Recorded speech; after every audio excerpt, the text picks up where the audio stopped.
bicara tentang pernah tidak kau lihat, abang sendiri pernah tidak melihat Tuhan Yesus, kan begitu. Kita punya sejarah bang, agama kita punya sejarah. Boleh. Kamu tadi ya, tunggu dulu. Kamu tadi yang menyatakan itu bohong. Kamu nggak menghargai kesaksian mereka. Itu pengalaman pribadi mereka. Boleh saya. Nah, sekarang saya tanya kamu, pernah nggak kamu melihat Tuhan memilih Nabi Muhammad? Saya tanya. Buat Nabi 26,5 bisa nggak saya sejarah bang? Apa gunanya sejarah kita apa? belajar sejarah agama kita bang? Sejarah apa? Agama kita, apa gunanya kita Bagaimana belajar? sejarahnya? Kita semua coba tidak, ceritakan. kita semua yang beragama ini bang tidak pernah melihat Nabi atau Rasul kita. Kita jadi saya mau sejarah. boleh saya ngomong? Itu. Boleh saya ngomong? Begini bang. Kesaksian iman kami sesuai dengan para rasul. Makanya dalam kesaksian iman kami seperti kitab suci yang menyatakan. Jadi kesaksian para rasul dan nabi-nabi itu kami imani, dan itu ada fakta sejarahnya bang. Manuskripnya masih ada, inskripsi kunonya masih ada semua. Nabi bukti sejarah bang. Maaf. Itu sejarah sebagai bukti sejarah. Nabi 26 boleh saya bukti sejarah ada di UNESCO. Bukti sejarah. Makanya jadi abang jangan tanyakan tadi seperti itu. Apakah kamu mengatakan tadi bohong? Tuhan Allah kamu tadi mengatakan bohong. Tidak. Itu kesaksian mereka. Begini, itu kesaksian mereka. Cocokologi nih bang. Abang memakai prinsip bukan cocokologi, bukan cocokologi. Saya katakan tadi, pengalaman perjumpaan mereka kepada Tuhan, Roh Kudus mendatangi mereka. Saya hargai itu, dan itu yang dikatakan mereka, ya saya percaya. Kamu katakan itu bohong. Oh tidak, saya tangkal. Itu pengakuan mereka. Sekarang saya tanya kamu, pernah nggak Tuhan kau saksikan Allahmu itu memilih Muhammad? Saya tanya kamu, Tuhan mengaku, Nabi Muhammad mengaku dia Nabi. Pernah nggak kamu saksikan? Saya tanya. Bolehkah saya katakan bohong? Abang ini kurang. Bolehkah saya katakan nabimu bohong? Semangat malam teman-teman. Kurang bisa diterima dengan akal sehat ini bang, terlalu mencocok-cocokkan dengan pribadi itu. Loh, tidak bisa kita berdiskusi dengan kamu mengatakan bohong sendiri. Ya, suara saya kamu mengatakan bohong. Sementara di sini kita sudah satu dulu yang berbicara dikasih satu dulu kalau sementara di keluarga kita sudah mengalami itu ada paksaan begitu. Itu keluargamu itu. Coba dikasih kesempatan ke yang lain. Ya silakan. Siap. Ya, saya boleh nggak bicara sedikit teman-teman? Boleh bang. Oke, baik. Jadi terkait dengan yang dipaparkan oleh saudara kita ini ya, teman yang sudah mengakui Rasulullah Muhammad SAW sebagai Nabi ke-25, itu harus baca di dalam Matius 24, nomor 23, nomor 24. Pada waktu itu jika orang berkata kepada kamu, lihat ada Yesus di sini, ada Yesus di sana, jangan kau percaya. Jadi kalau ada yang murtad mengaku ketemu Yesus, jangan dipercaya. Karena pesan daripada penulis kitab Matius sendiri yang mengatakan itu, jangan kau percaya. Kalau ada yang bilang, oh saya ketemu Yesus, saya ketemu Mesias, kata kitabnya sendiri teman-teman Kristen, jangan kau percaya. Kenapa nggak dipercaya? Karena yang datang setelah Yesus itu sudah pasti bukan Yesus, bukan Mesias. Karena Yesus nanti itu datang di akhir zaman, kedatangannya yang kedua. Begitu juga yang rebah ke tanah, yang mengatakan, Saulus, Saulus, mengapa engkau menganiaya? Itu juga bukan Yesus itu. Gitu loh teman-teman. Silakan dibantah kalau mau. Iya, saya setuju itu sama ucapan Bang Juma 01 itu. Ya. Jadi hanya itu Bang Nabi 26,5. Iya. Silakan bantah itu pernyataan Bang Zumadi untuk Bang Nabi 26,5. Gini Bang, maksudnya gini loh. Kita ya ini nggak tahu Bang Nabi ini host atau apanya ini. Cuman kita ini kan sharing ini ya. Kalau dari pandangan saya juga, saya coba ambil yang namanya hal murtad ini mah, saya coba ambil di Yeremia 24 ayat 32. Maka beginilah firman Tuhan, sesungguhnya aku akan menghukum semaya orang Nehelam itu dan keturunannya, tidak ada seorang pun dari keluarganya akan diam di tengah-tengah bangsa ini untuk melihat yang baik yang akan kulakukan kepadaku. Demikianlah firman Tuhan, sebab ia telah mengajak murtad terhadap Tuhan. Jadi kalau masalah ini kan di zaman Rasul. Kalau kita kembali lagi di Yeremia pasal 24 ayat 22, kembalilah hai anak-anak yang murtad, aku akan menyembuhkan engkau dari murtadmu. Inilah kami datang kepadamu sebab engkaulah Tuhan Allah kami. Jadi seperti yang tadi Bang Nabi 26,5 ngomong masalah melihat Tuhan Allahnya, atau Nabi apa tadi tuh? Muhammad. Semua orang sepertinya tidak ada yang tahu, apalagi di posisi di zaman kita sekarang. Kalau menurut saya dari sejarah-sejarah yang di Alkitab atau sejarah yang ada di Al-Quran, di posisi di keturunan kita sekarang ini, menurut saya tidak ada orang yang bisa menunjukkan atau yang bisa mempersiskan seperti apa itu wajah Allah kita itu, Allah Tuhan kita itu.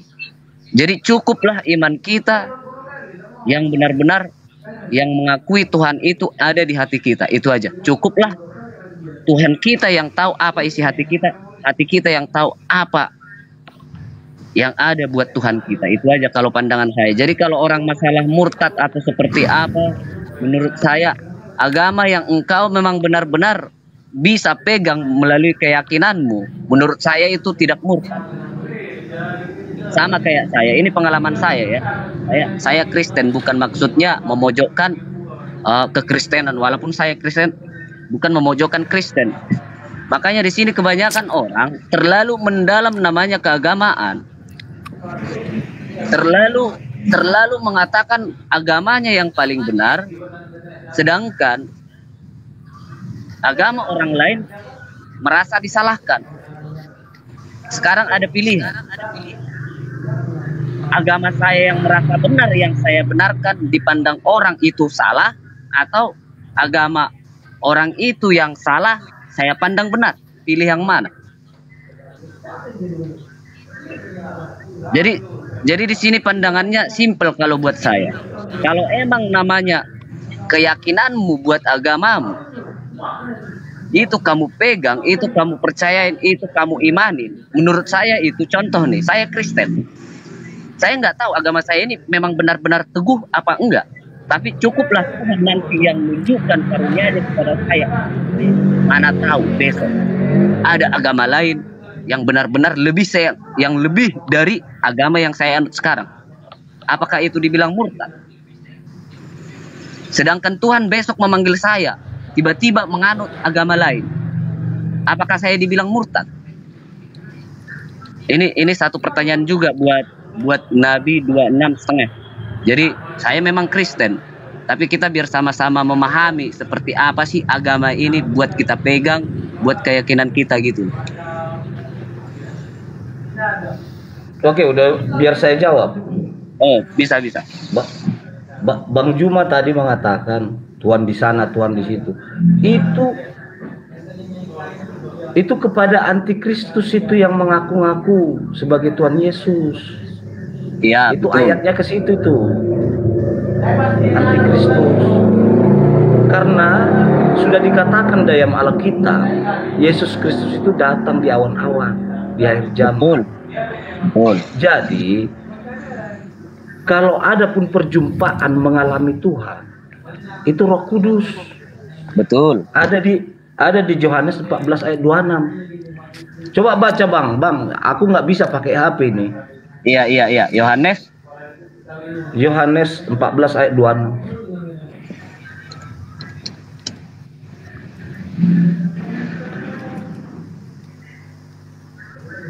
Yohanes 14 ayat dua anak. Ya, itu terkait dengan Roh Kudus yang datang yang akan mengulang kembali perkataan Yesus. Ya, Silakan ini Anda baca. biar saya baca ya. Iya. Tetapi penghibur yaitu Roh Kudus yang akan diutus oleh Bapa dalam namaku, dialah yang akan mengajarkan segala sesuatu kepadamu. Dalam namaku. Iya. Dan akan mengingatkan Di kamu. dalam. Bentar, biar saya tuntasin dulu. Dan akan mengingatkan kamu akan semua yang telah ku katakan kepadamu. Dalam namaku, di dalam konsep kekristenan, Bapa, Anak, dan Roh Kudus itu satu. Jadi jika ada pun orang yang berjumpa, itu Roh Kudus. Betul. Ya, jadi jangan disalahkan dong. Kalau perjumpaannya itu jangan dibilang bohong. Katanya tadi yang mengatakan itu bohong semua. Oh, hargai dong pendapat orang itu, hargai dong perjumpaan mereka itu. Iya, Oke, boleh pengalaman orang itu. Boleh saya Bang sedikit Bang? Boleh ya? Ya silakan. Jadi gini, Yesus itu kan berkata, aku akan pergi kepada Bapa dan kamu tidak akan melihat aku lagi. Nanti datang yang kedua kalinya di akhir zaman. Kan Kristen mengakui bahwa Yesus itu datang hanya 2 kali. Jadi kalau ada yang mengaku Yesus, melihat Yesus, itu bukan Yesus. Nah sekarang kalau saudara-saudara kita mengatakan bahwasanya itu adalah Yesus atau itu adalah Roh Kudus, bagaimana caranya bisa membedakan? Sedangkan di dalam kitab saudara sendiri diterangkan bahwasanya iblis pun bisa nyamar menjadi malaikat terang. 2 Korintus 11 nomor 14. Nah sekarang untuk membedakan antara itu Roh Kudus dengan iblis itu apa? Sedangkan yang data yang Anda suguhkan tadi sedikit lagi Bang, Yohanes 14 nomor 26. Tetapi penghibur yaitu Roh Kudus yang akan datang oleh Bapa dalam namaku, dialah yang akan mengajarkan segala sesuatu kepadamu dan mengingatkan kamu akan semua yang kukatakan kepadamu. Jadi Roh Kudus ini indikasinya kebenaran bahwa dia itu bukan iblis adalah ketika sosok manusia atau utusan Tuhan mengajarkan kembali apa yang Yesus pernah ajarkan kepada Bani Israel. Sementara kalau dikatakan akulah Tuhan yang datang dalam rupa manusia, akulah pencipta, akulah ini dan itu, apa Yesus pernah ajarkan kepada Bani Israel? Tidak ada. Ya, berarti kalau ada yang mengimani Yesus itu adalah Tuhan itu sendiri, itu bukan dari Yesus, bukan Roh Kudus yang mengajarkan dia, tapi roh lain. Karena Roh Kudus ketika ia datang mengulang kembali perkataan Yesus yang pernah Yesus ajarkan sebelum dia ke langit. Sedangkan Kristen mengimani perkataan-perkataan di luar perkataan Yesus. Betul. Ya, ini saya setuju. Baik, coba dipikirkan teman-teman. Silakan. Baik, saya mungkin Bang Suma. Assalamualaikum Bang Suma. Waalaikumsalam. Mungkin saya tanggapi. Silakan. Saya Kristen Bang. Mungkin saya tanggapi. Coba. Iya, silakan. Jadi gini dong. Pada saat ini berbicara Roh Kudus. Pada saat Yesus terangkat ke surga, Tuhan Yesus menjanjikan Roh Kudus. Maka waktu itu ada 3.000 orang yang bertobat. Waktu itu Simon Petrus sama murid-murid lain mengadakan suatu mujizat. Maka pada saat itu Roh Kudus bekerja dan 3.000 orang bertobat. Nah, kalau kita membedakan Roh Kudus itu dalam arti gini, ketika seseorang menerima Tuhan Yesus, artinya Roh Kudus sudah bekerja dalam hidupnya. Artinya dia menerima keselamatan itu, Bang. Jadi kalau pemahaman yang Abang tampilkan, saya rasa pemahaman yang salah seperti itu. Kami orang Kristen, kami sangat paham. Kami ngerti maksud ayat itu. Gitu loh. Maksudnya, itu Roh Kudus sekarang udah berkarya dalam kehidupan kami sekarang ini. Artinya, Yesus terangkat ke surga, sekarang di posisi kembali kepada Allah. Artinya dia kembali, firman Allah kembali kepada Bapa. Artinya dalam kemuliaannya seperti itu. Jadi Yesus dengan Bapa. Kalau untuk pemahaman kami umat Kristen adalah satu, karena kami percaya firman Allah yang menjadi manusia yang bernama Yesus Kristus. Seperti itu, Bang. Itu pemahaman kami sebagai orang Kristen aja. Iya, saya tidak ingin merusak pemahaman itu, tetapi saya hanya ingin menyampaikan uraian yang justru ada di dalam kitab saudara melalui pengakuan Yesus itu sendiri. Coba saudara lihat lagi ya, secara cermat di dalam Yohanes 8, Yesus mengatakan dengan jelas, aku dan Bapa adalah dua. Sehingga ketika kita melihat Yohanes 13 di situ, coba baca. Ada satu Bang. Kalau bilang dua salah, Bang. Bang Jumat, kalau bilang dua satu. Aku dan boleh nanti. Boleh nanti kita tunjukkan. Adalah satu itu. Yohanes 8, Yohanes 8 itu yang ada. Yohanes 8 Yesus mengakui aku dan Bapa adalah dua. Ya, kita adu data supaya tidak ada fitnah di antara kita. Memang susah.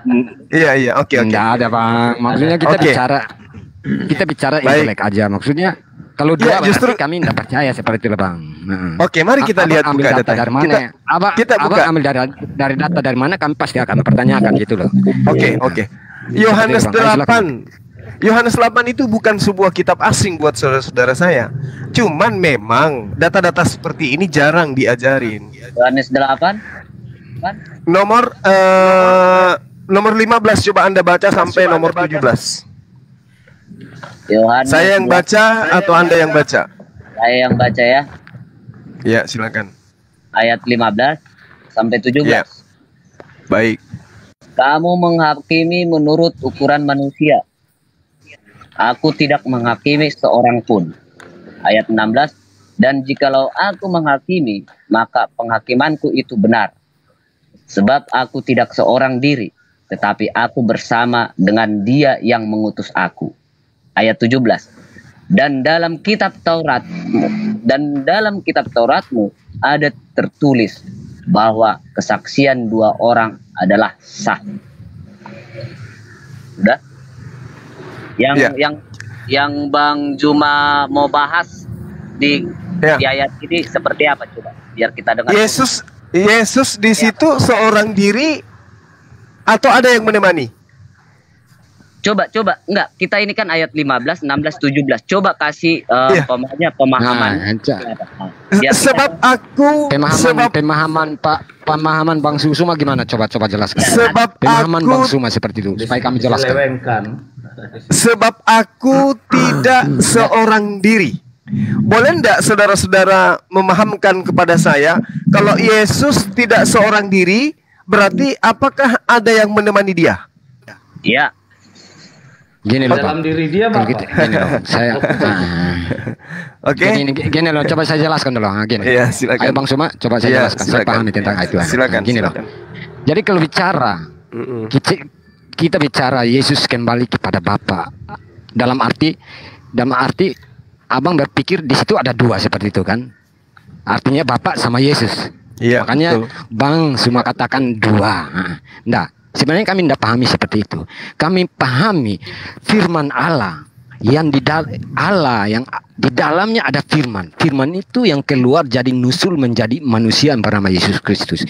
Ketika dia kembali, artinya dia kembali dalam kemuliaan Bapa. Artinya di dalam firman itu kembali ke dalam kemuliaan Bapa seperti itu.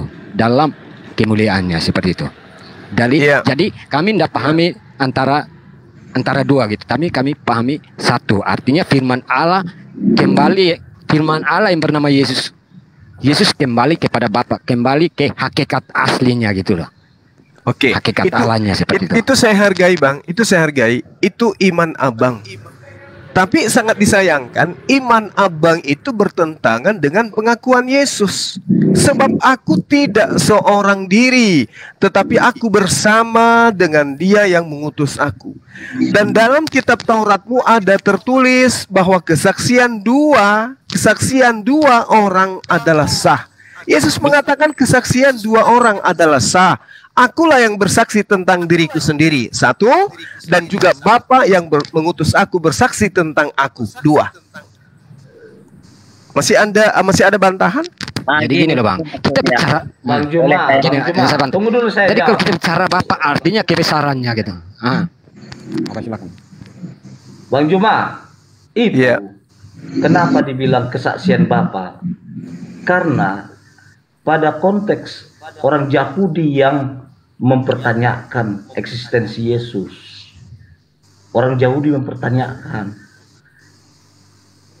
yang mengatakan Yesus berkata, aku dan Bapa satu. Mereka bertanya, sebelum Abraham aku sudah ada. Mereka mempertanyakan itu.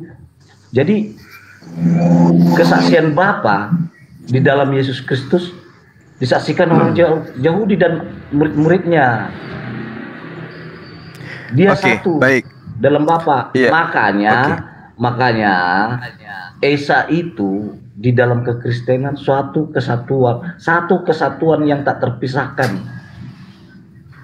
Halo, Iya, Boleh. Terpisah itu.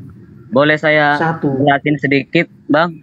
silakan. Boleh bang, boleh bang. Ini kalau di Yohanes 8 pasal 8 ini kalau kita lihat di kitab ini ada judul besarnya ini tentang perempuan yang berzina sebenarnya ya. Ya kalau jangan jadi kalau beda nanti kalau kita hanya di ayat lihat di langsung pemanya di Google atau di HP translate dari kitab. Jadi kalau memang di kitab asli ini ada judul besarnya di pasal 8 itu tentang cerita tentang perempuan yang berzina ya. Jadi kamu menghakimi, jadi di saat ada perempuan yang berzina, ada seseorang yang menghakimi, ya kan? Ini biar paham Bang ya. Ini saya kasih pemahaman sedikit aja. Jadi cerita ini kalau kita hanya mengambil di satu-satu ayat di dalam pasal ini, mungkin kita itu lupa ayat ini ada sejarahnya. Sewaktu Yesus berkata, ya, Yesus ini berkata di saat ada perempuan yang berzina dan perempuan ini mungkin dihakimi oleh seseorang, ya. Jadi datanglah ayat ini yang mengatakan kamu menghakimi menurut ukuran manusia. Aku tidak menghakimi seorang pun, itu kata Yesus kepada orang yang menghakimi perempuan yang berzina, ya. Di ayat 16, dan jikalau aku menghakimi maka penghakimanku itu benar. Ini kita pahamin ya. Dan jikalau aku menghakimi maka penghakimanku itu benar. Ya, saya luruskan memang iya karena dia itu adalah Tuhan, ya kan? Itu adalah anak Allah. Maka penghakimanku itu benar sebab aku tidak seorang diri. Nah, di sini jadi itu kan ada koma-komanya itu kan kita harus pahami. Sebab aku jadi Yesus itu lebih menjelaskan walaupun dia di dunia ini sendiri, tapi dia itu kan bercampur dengan malaikat surga, ya. Makanya sampai Yesus berkata, sebab aku tidak seorang diri, tetapi aku bersama dengan dia yang mengutus aku. Dia ini ada huruf besar D-nya. Dia ini yaitu Allah yang di surga. Dengan dia yang mengutus aku. Jadi dia itu, ini Yesus yang berkata. Jadi dia yang mengutus aku itu berarti Allah yang di surga lah teman dia. Itu maksudnya. Jadi ini buat orang yang menghakimi perempuan yang berzina. Jadi biar jangan salah paham Bang. Kita ngambil hanya satu potong ayat. Padahal ada silsilah itu tentang perempuan yang berzina. Paham ya Bang? Iya, paham. Jadi gini, Iya. adik-adik saya sekalian yang ada di sini ya. Iya. Tujuan kita hidup itu adalah mengejar keselamatan. Dan Betul. poin keselamatan itu harus diurai dengan akal sehat. Tidak bisa hanya karena iman, doktrin, dan dogma. Di data ini sudah sangat jelas. Kalau Anda mengambil satu perikop terkait dengan laporan para imam-imam Farisi, ada yang berzina dan seterusnya. Tapi Yesus di sana itu tidak menemukan adanya kesaksian. Siapa yang menjadi saksi melihat orang itu berzina? Nah, kalau Yesus mengatakan demikian, bahwa dua saksi sudah cukup, ini justru gamblang. Artinya kebenaran yang Yesus bawa kepada Bani Israel bahwa dia adalah utusan Tuhan yang ditolak oleh Bani Israel, itu membuktikan bahwasanya meskipun tidak ada saksi kalau dia itu adalah utusan Tuhan, tetapi dia mengatakan, aku tidak seorang diri. Apa yang aku katakan, apa yang aku lakukan, semua itu adalah perintah dari Tuhanku. Untuk lebih jelasnya, coba kita simak kesaksian Yesus nih. Persyahadatan Yesus tentang dirinya kepada Bani Israel. Bisa kita lihat di dalam Yohanes. Gini loh, coba saya tanggapi Bang Suma. Yohanes, coba saya tanggapi sedikit. Yohanes 5 nomor 36 itu syahadat Yesus tentang dirinya, Bang.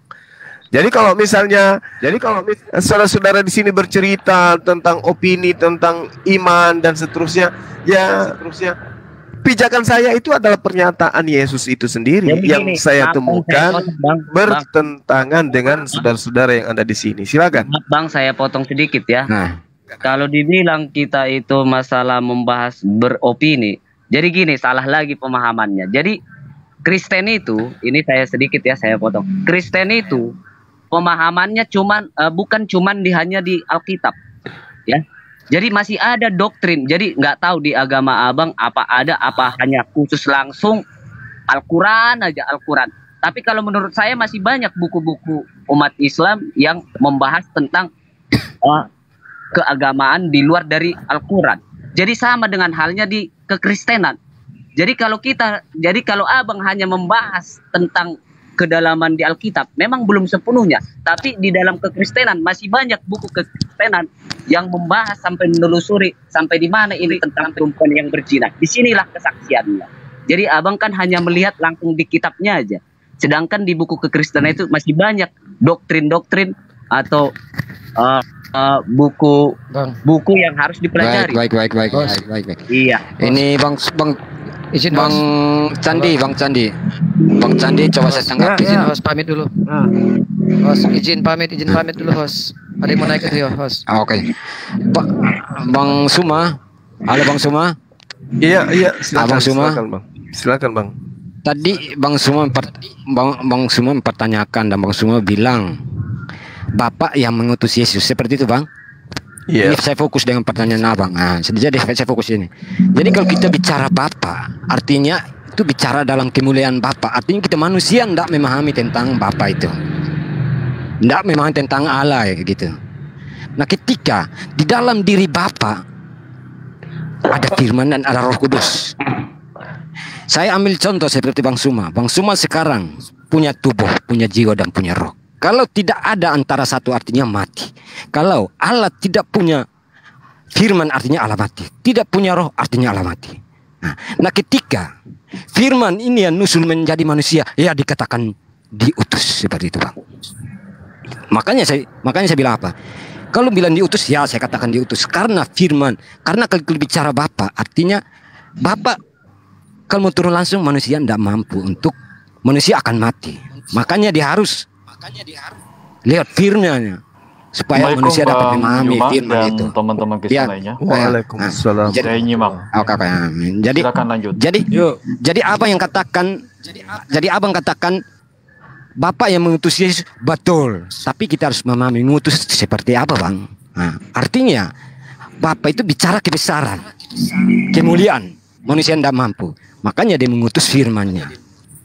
Mengutus firman-Nya sendiri. Baik. Seperti itu Bang. Abang bisa paham maksudnya? Ya. Jadi gini. Makasih sama-sama. Jadi gini. Anda menganalogikan Bapak Yesus Roh Kudus dengan tubuh manusia. Oke. Saya ingin Anda menjelaskan ke saya. Kalau tubuh saya itu raga saya, jasad saya, jiwa saya, Anda analogikan dengan Bapa, Yesus dan Roh. Pada unsur diri saya yang manusia ini, kira-kira yang sepadan dengan Yesus itu yang mananya? Roh saya kah? Badan saya kah? Ataukah jiwa saya? Yang mana yang sesuai dengan Yesus di antara tiga pribadi tadi? Bapa, Yesus, Roh. Yesusnya yang mana? Ketika firman Allah datang kepada Bunda Maria, akan datang lahir Roh Kudus dan berdiam diri di rahim Bunda Maria. Itu Roh Kudus. Artinya tidak ada hubungan antara manusia, suami atau perempuan seperti itu. Nah, kalau kita bicara untuk tubuh, ya tubuh Yesus seperti kita, seperti manusia yang kita rasa sakit seperti itu. Tapi ingat, rohnya roh Allah seperti itu, Bang. Tidak, begini bang. Tadi analoginya Tuhan yang Anda sembah itu analoginya ibarat manusia, punya jasad, punya roh, punya jiwa, Bapa, Anak, dan Roh. Nah, sekarang pada diri saya yang 3 aspek tadi itu, Yesus itu duduk di mana dia? Di rohku, sepadan dengan jasadku atau jiwaku? Yang mana Yesus di situ? Ya. Silakan. Kalau gini loh, Bang. Kalau kita mau lihat dari segi itu, artinya tubuh manusia kita yang rasa sakit sepadang gitu loh. Jadi artinya Yesus seperti kita tubuh manusia. Tapi kalau roh itu roh Allah itu sendiri, Bang. Jadi kita harus membedakan di situ. Berarti Bapak itu punya jasad? Ada dong. Kalau kita bicara Bapak, manusia tidak mampu memahami Bapak. Jadi kita harus tahu membedakan. Yesus itu adalah manusia 100% dan dia adalah firman Allah itu sendiri. Allah itu sendiri. Saya ambil alih. Mohon maaf, tadi analoginya Tuhan Anda itu ibaratkan manusia yang punya jasad, jiwa dan roh. Nah, sekarang kalau Anda menganalogikan tubuh saya ini adalah Yesus, berarti boleh dong saya katakan bahwa Bapak itu yang mana? Bang Juma, diam Bapak punya jasad gitu ya. Bang hitam putih, Bang hitam. Coba saya jelaskan dulu. Bang kuku hitam. Polanya gimana? Kok keroyokan? Bang Juma, coba jelasin sedikit ya. Atau setiap orang bisa bicara secara intelektual, secara pengetahuan, nggak boleh apa. 1 Yohanes 62 ayat 1 dan 1 Yohanes 62 ayat 10. Ini 1 Yohanes 62 ayat 1 ya. Lihatlah betapa besarnya kasih yang dikaruniakan Bapa kepada kita, sehingga kita disebut anak-anak Allah. Dan memang kita adalah anak-anak Allah. Karena itu dunia tidak mengenal kita, sebab dunia tidak mengenal Dia. Itu jawaban ya. 1 Yohanes 62 ayat 10. Inilah tandanya anak-anak Allah dan anak-anak iblis. Setiap orang yang tidak berbuat kebenaran tidak berasal dari Allah. Demikian juga barang siapa yang tidak mengasihi saudaranya. Jadi ini loh. Jadi kalau kita membahas tentang seperti apa itu Yesus, ya, dan wujudnya seperti apa, apakah seperti saya atau roh atau apa? Jadi di sini aja lah. Di Yohanes 1 Yohanes 62 juga sebenarnya sudah ayat 1 ini sudah ada jawaban sebenarnya. Saya juga bisa bilang disebut anak-anak Allah dan memang kita adalah anak-anak Allah, karena itu dunia tidak mengenal kita. Buat anak-anak Allah, buat orang dunia tidak mengenal kita. Ini khusus buat anak-anak Allah, sebab dunia tidak mengenal Dia. Karena apa? Jadi oke, kalau saya jawab dulu ya. Oke, saya jawab dulu ya. Diluruskan.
Assalamualaikum warahmatullahi wabarakatuh.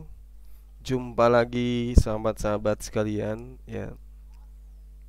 Saya tidak tahu ini apakah saya di-kick atau apa yang terjadi ini? Kok tiba-tiba kayak begini ya? Padahal tadi dialognya itu sangat-sangat baik kurasa ya. Karena pembahasannya membahas tentang Yesus dan Bapa adalah satu. Lalu kemudian saya sajikan Yesus dan Bapa adalah dua.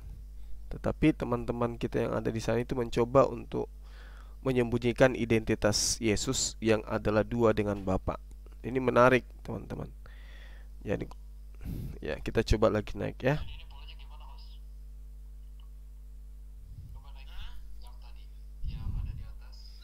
Kita coba lagi ya. Keputus, maaf. Oh, jaringannya. Coba sekalian Bang Juma sekalian. Ini kayak keroyokan ya. Oke, teman-teman. Coba ini jelaskan dulu sebelum berlanjut polanya gimana ini, setiap orang bebas bicara atau gimana?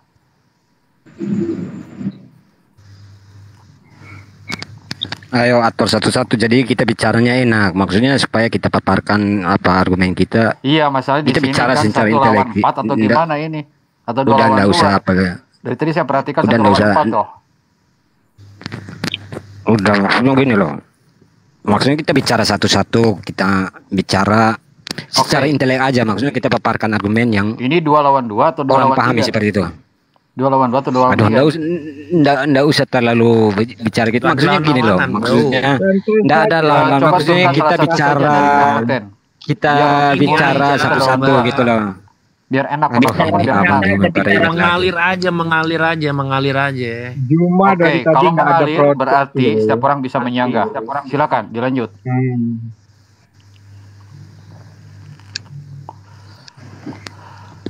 Ya, monggo Juma. Oke, baik.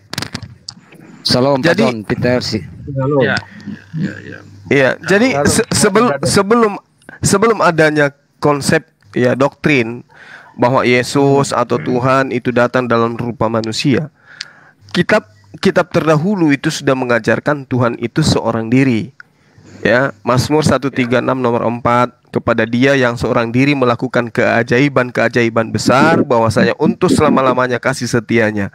Yesaya 44 nomor 24, beginilah firman Tuhan penebusmu yang membentuk engkau sejak dari dalam kandungan ibumu. Akulah Tuhan yang menjadikan segala sesuatunya seorang diri. Jadi kalau dikatakan bahwasanya Tuhan itu seorang diri dan di situ belum ada Yesus, tapi di abad pertama tiba-tiba dijadikan Yesus setelah terangkat ke langit juga itu adalah Tuhan. Inilah yang kemudian saya katakan, kasihani keturunan kita. Kita jangan mengajarkan sesuatu yang dogmatis yang bertentangan dengan ajaran para nabi. Satu lagi, Yesaya 37 nomor 16, ya Tuhan semesta alam, Tuhan Israel yang bertahta di atas kerubim, hanya Engkau sendirilah Tuhan segala kerajaan di bumi. Sementara Yesus di dalam Yohanes 8 tadi saya sudah mengatakan bahwa dia mengaku tidak seorang diri. Kenapa? Karena ada Bapa yang menemani dia, berarti berdua. Sedangkan Tuhan yang benar seorang diri, tidak ada siapapun di sana. Makanya analogi yang Anda bangun tadi, manusia, jasad, ruh, dan jiwa itu ada 3. Nah sekarang saya tanya, kalau jasad, ruh, dan jiwa ada 3, itu diibaratkan sesembahan saudara, 3 dalam 1, 1 dalam 3. Coba Anda uraikan, Yesus itu duduk di mana? Di jasad, di roh, atau di jiwa saya? Sebagai Tuhan dia di sana, silakan. Ya, oke Bang, makasih Bang.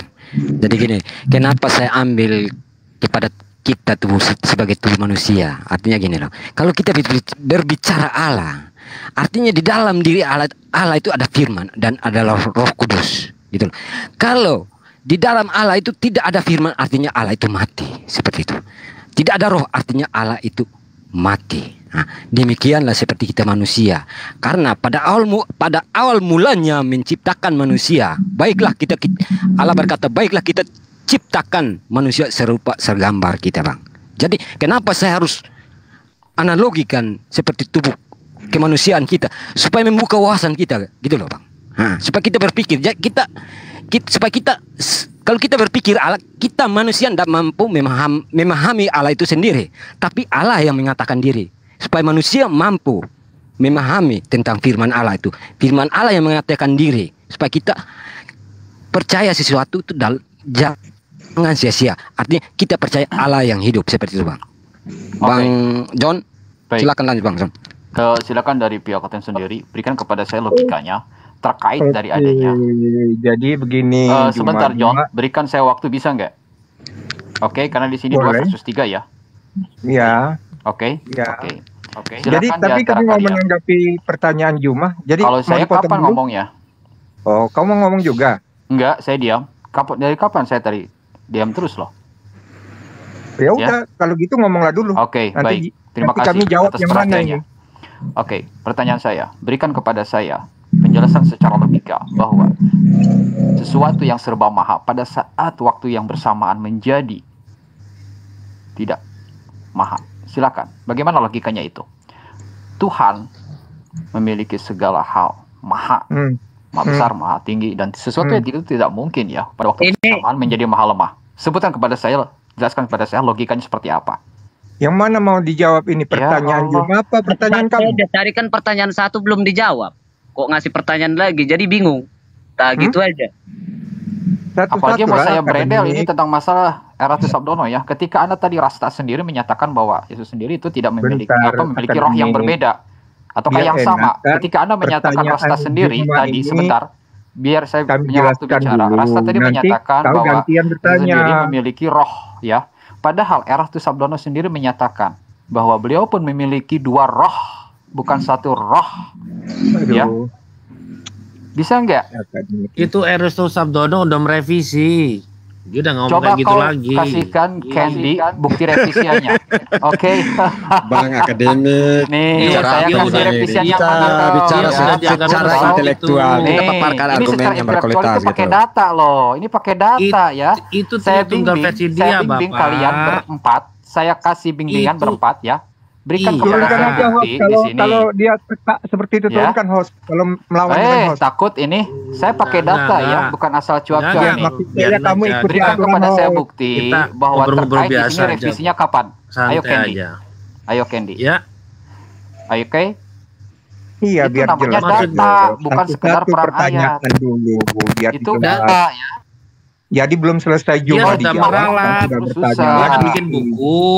Dia kan bikin buku. Setelah itu dia berikan kepada lagi. Saya bukti revisiannya. Kau tampakkan Candy. Di YouTube yang terbarunya dia. Di YouTube yang terbarunya dia. Kasih ke saya buktinya, kan dulu, jangan sekedar mengklaim. Ya di YouTube lah Pak. Dia kan waktu lalu kan. Tahun berapa itu? Waktu lalu kan dia. Ini kami mau jawab pertanyaan Juma dulu. Akademik begini Pak. Saya ngomong dulu Pak. Kalau Anda punya buku. Bapak kan tanya, saya jawab. Ya kan? Ya jawaban Anda harus kasih bukti. Jangan cuma di YouTube doang. Ini masalah halnya dia sudah dicetak apa mau ditarik? Itu udah jelas. Eratus Sabdono dia bilang bahwa Allah Bapa itu lebih gede daripada Yesus. Ya kan? Terus? Nah, setelah itu dia kan dianggap sesat. Dia out lah dari GBI. Ya. Terus? Lalu dia mulai apa namanya? Dia mau ngulang lagi, balik lagi ke Tritunggal yang benar. Pelintut ini hostnya. Coba Anda punya nggak bukunya? Halaman 125 saya bimbing. Kalau punya. Ini pakai data ya? YouTube-nya dia ngomong sendiri, di videonya kamu nonton aja. Dia menganulir, merevisi halaman 125 enggak? Jangan-jangan Anda nggak punya, hanya mengandalkan YouTube. Pertanyaan saya, apakah di halaman 125 dari adanya buku Eratus Sabdono itu direvisi? Oh enggak, seutuhnya atau cuma sebagian? Tidak, maksudku bukan revisi secara tekstual di buku. Dia revisi di YouTube, dia via YouTube, dia akhirnya mengakui bahwa oh enggak, rupanya Bapa itu setara dengan Yesus, bahwa Yesus itu adalah firman Tuhan dan adanya Roh Kudus, udah gitu. Saya tidak berbicara tentang hal itu, makanya saya bimbing Anda Kalau punya bukunya, buka halaman 125. Nggak punya. Aku nggak ngikut. Aku nggak ngikuti bukunya. Makanya jangan berargumen sebelum saya menyampaikan secara utuh. Jangan dipotong. Anda sebagai host harus bersikap adil loh. Ya. Kecuali kalau 2 lawan 4 silakan. Itu udah Yaudah, Pak. Tidak berpihak. Yaudah. Kau bukan masalah berpihaknya, detailnya kita nggak tetek bengek kalian tidak loh. Ada Juma merasa diserang. Coba Juma tanya, ada nggak Juma merasa dikeroyok? Ya dikeroyok lah, ini 1 lawan 4 loh. Jumanya. Kecuali kalau kalian sendiri. Dengar dulu, dengar pendapat Juma. Juma ada nggak merasa dikeroyok? Juma, jawab Juma. Ini 1 lawan 4 loh. Ntar dulu, tanya dulu Juma. Kau jangan gitu dong. Bapak jangan merasa masuk di grup ini kayak misal kayak perang gitu, Pak. Bukan masalah perang, saya pakai data. Terus Anda sebagai host katanya sedang revisi. Saya juga. Makanya tadi saya bilang revisinya itu halaman 125.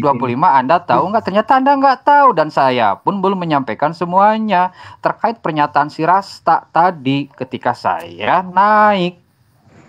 Oh, ya udah lanjut lah. Makanya jangan dipotong dulu, bro. Iya. Sebelum Anda mendengar pernyataan saya, paham ya? Di mana tadi si Rasta sendiri menyatakan Yesus itu adalah di dalamnya adalah roh Allah. Makanya saya bilang bohong. Karena apa? Erastus Sabdono menyatakan roh dari Allah itu berbeda dengan adanya roh Yesus. Maka dia memiliki 2 roh. Makanya saya tadi kasih data. Nih, saya nggak berasumsi. Halaman 125 dari buku Tritunggal. Lalu Anda nyeloteh sebagai host. Ini sudah direvisi, tapi Anda nggak mendengar pernyataan saya, termasuk juga apa? Buku yang saya tampakkan. Jadi tolong. Udah, kau nggak usah dengan host, dengan aku aja akademik. Menjadi pendengar yang baik dulu ya, termasuk John Peter. Dengarkan dulu. Dengan saya aja. Kalau ada ya, pertanyaan kalau kalian punya bukunya, tanya aja, itulah brother. berbasis data. Namanya dialog, bukan modal ayat, lalu tafsir seenaknya. Iya, kalau kalian punya buku tafsir PB-nya atau PE, oke. Kita lakukan. Dengan saya aja, kalau ada yang mau kutanyakan, host biar diam aja mengamati. Ya, oke. Ya tadi kan dia ngomong. Coba itu dinaikkan si Rasta yang bertanggung jawab pernyataannya. Udah, Rasta barusan turun tuh. Silakan naikkan lagi. Atau mau 2 lawan 2 silakan. Atau 2 lawan 3 atau lawan 4. Biar adil 2 lawan 2 kata Rasta. Silakan. Host enggak ikut tuh. Biar adil 2 lawan 2. Jadi kamu nggak merasa teraniaya. Baik, silakan lanjut. Kalau memang modelnya cuma untuk saling penyangga. Kita di sini cari kebenaran aja, nggak usah kita jadi silakan. Kayak mau perang aja nih. Mau perang aja ini saya lihat. Kalau kita gue masukin Sansan aja gimana? Ini orang, gue punya temen namanya Sansan, orang Buddha nih. Gue masukin aja gimana? Dia sudah tahu saya, ya. Dia sudah tahu saya dan beberapa kali masuk ke saya. Ini mau dilanjut tidak dialognya tentang masalah iman kalian? Jadi jangan sampai ngotot-ngototan gitu loh. Iya. Saya nggak ngotot coy, dari tadi juga santai, bahkan ngerokok dari tadi juga. Betul. Bapak ini juga ngomongnya sopan kok, enak. Saya juga sopan dari tadi juga. Silakan dilanjut. 2 lawan 2 ya. Jadi, Juma ini menanyakan tadi tentang nyawa dan roh. Dia agak kebingungan tentang apa itu nyawa, apa itu roh. Juma begitu. Pertanyaan Juma, apa itu nyawa atau apa itu roh ya? Bukan gitu, Bang. Tadi narasi yang dibangun oleh teman kita bahwa ketika saya katakan Yesus dan Bapa itu adalah 2, kemudian dia menyatakan bahwasanya pada diri manusia itu ada 3 unsur. Begitulah Tuhannya Kristen, ada 3 unsur, Bapa, Anak, dan Roh. Nah, dia menganalogikan tubuh manusia, jasad, ruh, dan jiwa. Makanya saya tanya, kalau Bapa ada 3 pribadi dalam hal yang tadi, lalu kemudian analogi untuk disepadankan itu adalah manusia, saya minta pertanggungjawaban. Yesus itu duduk sebagai apa dia di dalam 3 unsur pada manusia ini? Kan ada Bapa, ada Anak, ada Roh, ada jasad, ada jiwa, ada roh. Nah, Yesus duduk sebagai apa? Silakan. Jadi begini. Saya jelaskan, brother. Maaf, bentar ya. Ini tadi Yesus itu sebagai duduk sebagai apa? Sekarang pertanyaan ada roh, ada ini duduknya jadi kita pertanyaannya satu aja biar jelas jawabnya kemana, arahnya kemana gitu. Udah benar dia bertanya, brother. Dia itu tadi mendengarkan penjelasan dari umat Kristen tentang posisi kayaknya mengarah ke Tritunggal, Trinitas. Jadi dia Iya, menanya betul, posisi betul. Yesus itu apa itu maksud dia. Jadi perlu saya jelaskan, brother.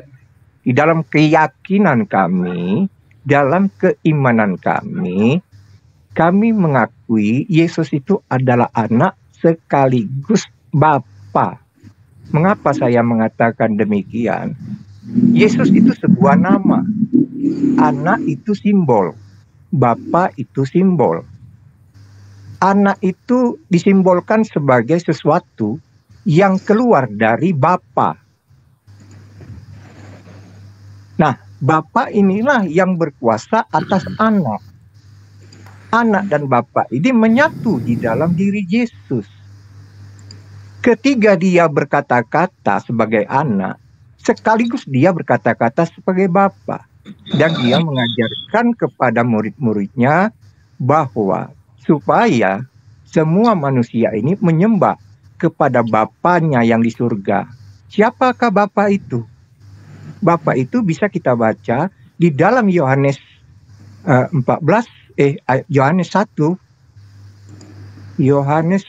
ayat 14. Yohanes 9 ayat 14. Di sana dikatakan ketika seorang muridnya bertanya, Yesus, tolong tunjukkan kepada kami siapakah Bapa itu, di manakah Bapa itu? Kurang lebih pertanyaan seorang murid yang kebingungan karena Yesus selalu berkata Bapa, Bapa, Bapa. Sedangkan orang ini tidak pernah melihat siapapun. Mereka dalam kebingungan. Oleh karena itu mereka bertanya kepada Yesus dalam Yohanes 9 ayat 14 dijelaskan di sana. Barang siapa Filipus yang melihat aku, maka mereka telah melihat Bapa. Sebab Bapa ada di dalam aku di dalam Bapa.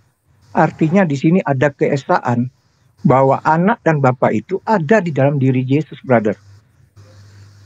Nah, jadi istilah anak itu adalah sesuatu yang keluar dari Bapa, yang lebih kecil, tetapi dia adalah Bapa itu sendiri. Cuman disimbolkan dengan gelar anak. Dan Bapa itu sesuatu yang lebih besar. Tempat dia berasal, mengutus. Anak utusan, Bapa yang mengutus. Tetapi mereka itu adalah satu esa sebagai simbol. Nah, dan itu dinyatakan di dalam diri Yesus. Kembali kita lihat di dalam kejadian 18 bahwa Tuhan menampakkan diri kepada Abraham. Kemudian di Keluaran 33 ayat 11 juga 23 dinyatakan di sana bahwa Musa diberi penampakan siapa Tuhan yang mereka sembah itu dalam bentuk apa. Jadi Tuhan kami maha kuasa, brother. Dia tidak serupa dan tidak setara dengan sesuatu apapun di muka bumi ini. Tetapi dia berkuasa untuk setara dan serupa dengan apapun yang dia kehendaki. Nah, itulah kemahakuasaan Tuhan. Jadi ketika di perjanjian lama dia bisa melakukan teofani, penampakan dalam bentuk manusia kepada orang-orang yang dia kehendaki. Karena apa? Karena Allah itu tidak bisa dilihat, tidak bisa didengar. Barang siapa yang melihat dia pasti mati. Tetapi jika dia memakai jubah hijab untuk menutupinya, maka orang-orang yang melihat dia tidak akan mati binasa, dan yang mendengar suaranya tidak akan celaka. Jadi kurang lebih begitu, brother, dengan keyakinan kami. Silakan, monggo. Iya, mungkin Bang Farudin ada tanggapan sebelum saya, Bang, silakan. Oke, baik. Terima kasih Bang Juma. Dan terkait dari apa yang disampaikan oleh John Peter, sebenarnya hal tersebut hanya berdasarkan pemahamannya sendiri ya. Kenapa? Pertama, Ratu Sabdono sendiri menyatakan bahwa Yesus sendiri tidak menyatakan dirinya itu setara dengan Tuhannya, yaitu Allah Bapa. Di mana menurut dia, di dalam bukunya Tritunggal pada halaman ke-29 dinyatakan bahwa Yesus adalah utusan Bapa yang tidak sejajar dengan Bapa dalam hierarki atau stratanya. Artinya bahwa di sini namanya tidak sejajar berarti tidak sama. Yesus ini bukan Bapa, Yesus ini bukan Allah. Dan ketika Anda tadi John Peter menyatakan Yesus di dalam Bapa, itu ketika Anda cross check hingga pada akhirnya menjadi satu di sana menggunakan dari adanya hais, bahasa Yunani ya, Normal leksikonnya 15-20. Lalu ketika kita melihat Yohanes pasal 17-21, di sana dinyatakan jadi satunya itu sama dengan para muridnya. Muridnya ada 12. Yesus 1. Berarti ada 13 di dalam Bapa. Apakah bisa dikatakan Yesus itu adalah Allah dan juga termasuk para muridnya?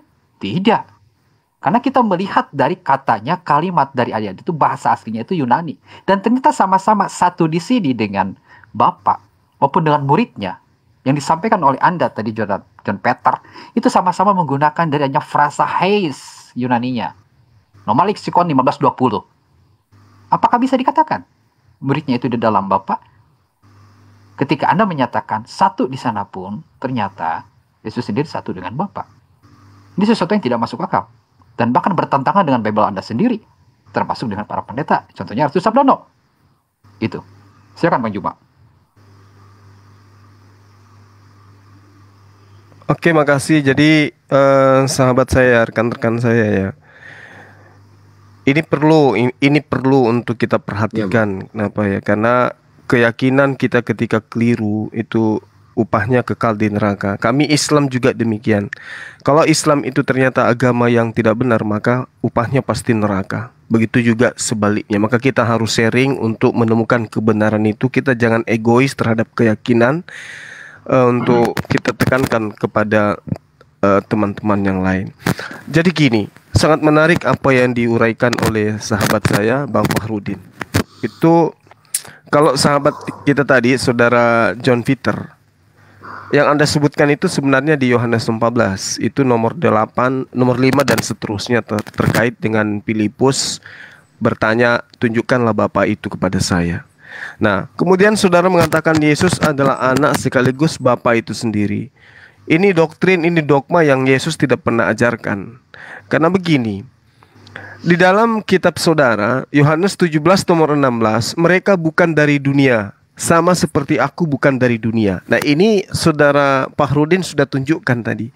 Jadi kalau Yesus bukan dari dunia, murid-muridnya juga bukan dari dunia, sama seperti aku, berarti Anda menyamakan pencipta Bapa, ya, itu Bapa yang Maha Pencipta itu maksud saya, itu sama dengan murid-murid. Karena itulah tadi saya mengatakan ketika ada pemahaman Tritunggal, ada Bapa, ada Anak, ada Roh, dan menganalogikan pada diri manusia, ada roh, ada jasad dan ada jiwa. Yesus duduk di mana dia di sana? Pada diri manusia. Anggaplah dia itu adalah analogi yang sederhana ketika kita ingin mencari Trinitas. Yesus pada mulanya adalah firman. Nah, pada diri manusia, mana firman itu dan apa yang kemudian dari manusia itu yang menjadi apa gitu loh. Firman itu adalah Allah atau Theos atau Logos di dalam pemahaman Kristen. Itu firman, Logos. Nah, pada diri manusia Logos itu yang mana? Kemudian setelah dia menjadi apa gitu loh. Sehingga yang menjadi itu adalah manusia itu sendiri. Misalnya saya memiliki Logos. Saya berkata, jadilah nasi. Maka jadi nasi. Apakah nasi itu adalah saya? Sama seperti ketika Bapak mengatakan, hamillah Maria, lahirkanlah seorang manusia bernama Yesus. Apakah sang Bapak ini juga yang akan menjadi Yesus? Seperti yang Anda uraikan barusan. Yesus adalah anak sekaligus Bapa itu sendiri. Apakah saya sekaligus nasi itu sendiri? Silakan. Oke, dalilnya sudah saya tampakkan. Golan mau bicara atau saya? Bro Golan. Ayo teman-teman, semangat. Oke. Ya, ini tadi kan ada di mana letaknya Trinitas tadi.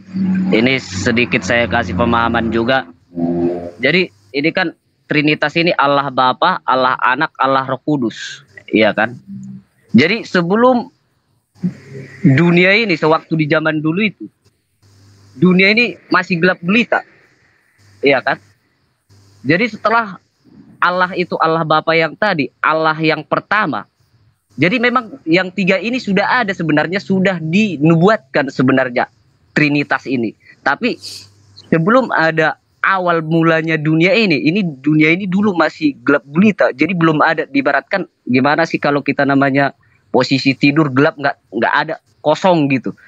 Jadi Allah ini menciptakan dulu ini yang namanya dunia. Itulah sampai Adam dan Hawa. Sampai di saat sampai sekarang ini kita ini keturunan Adam dan Hawa, ya kan? Dulu ini mungkin di zaman Adam dan Hawa dunia ini belum ada yang berdosa, ya kan? Setelah Hawa yang memulai akan dosa tadi, makanya dunia ini penuh dengan dosa. Dan Allah Bapa itu melihat dari surga, ya kan?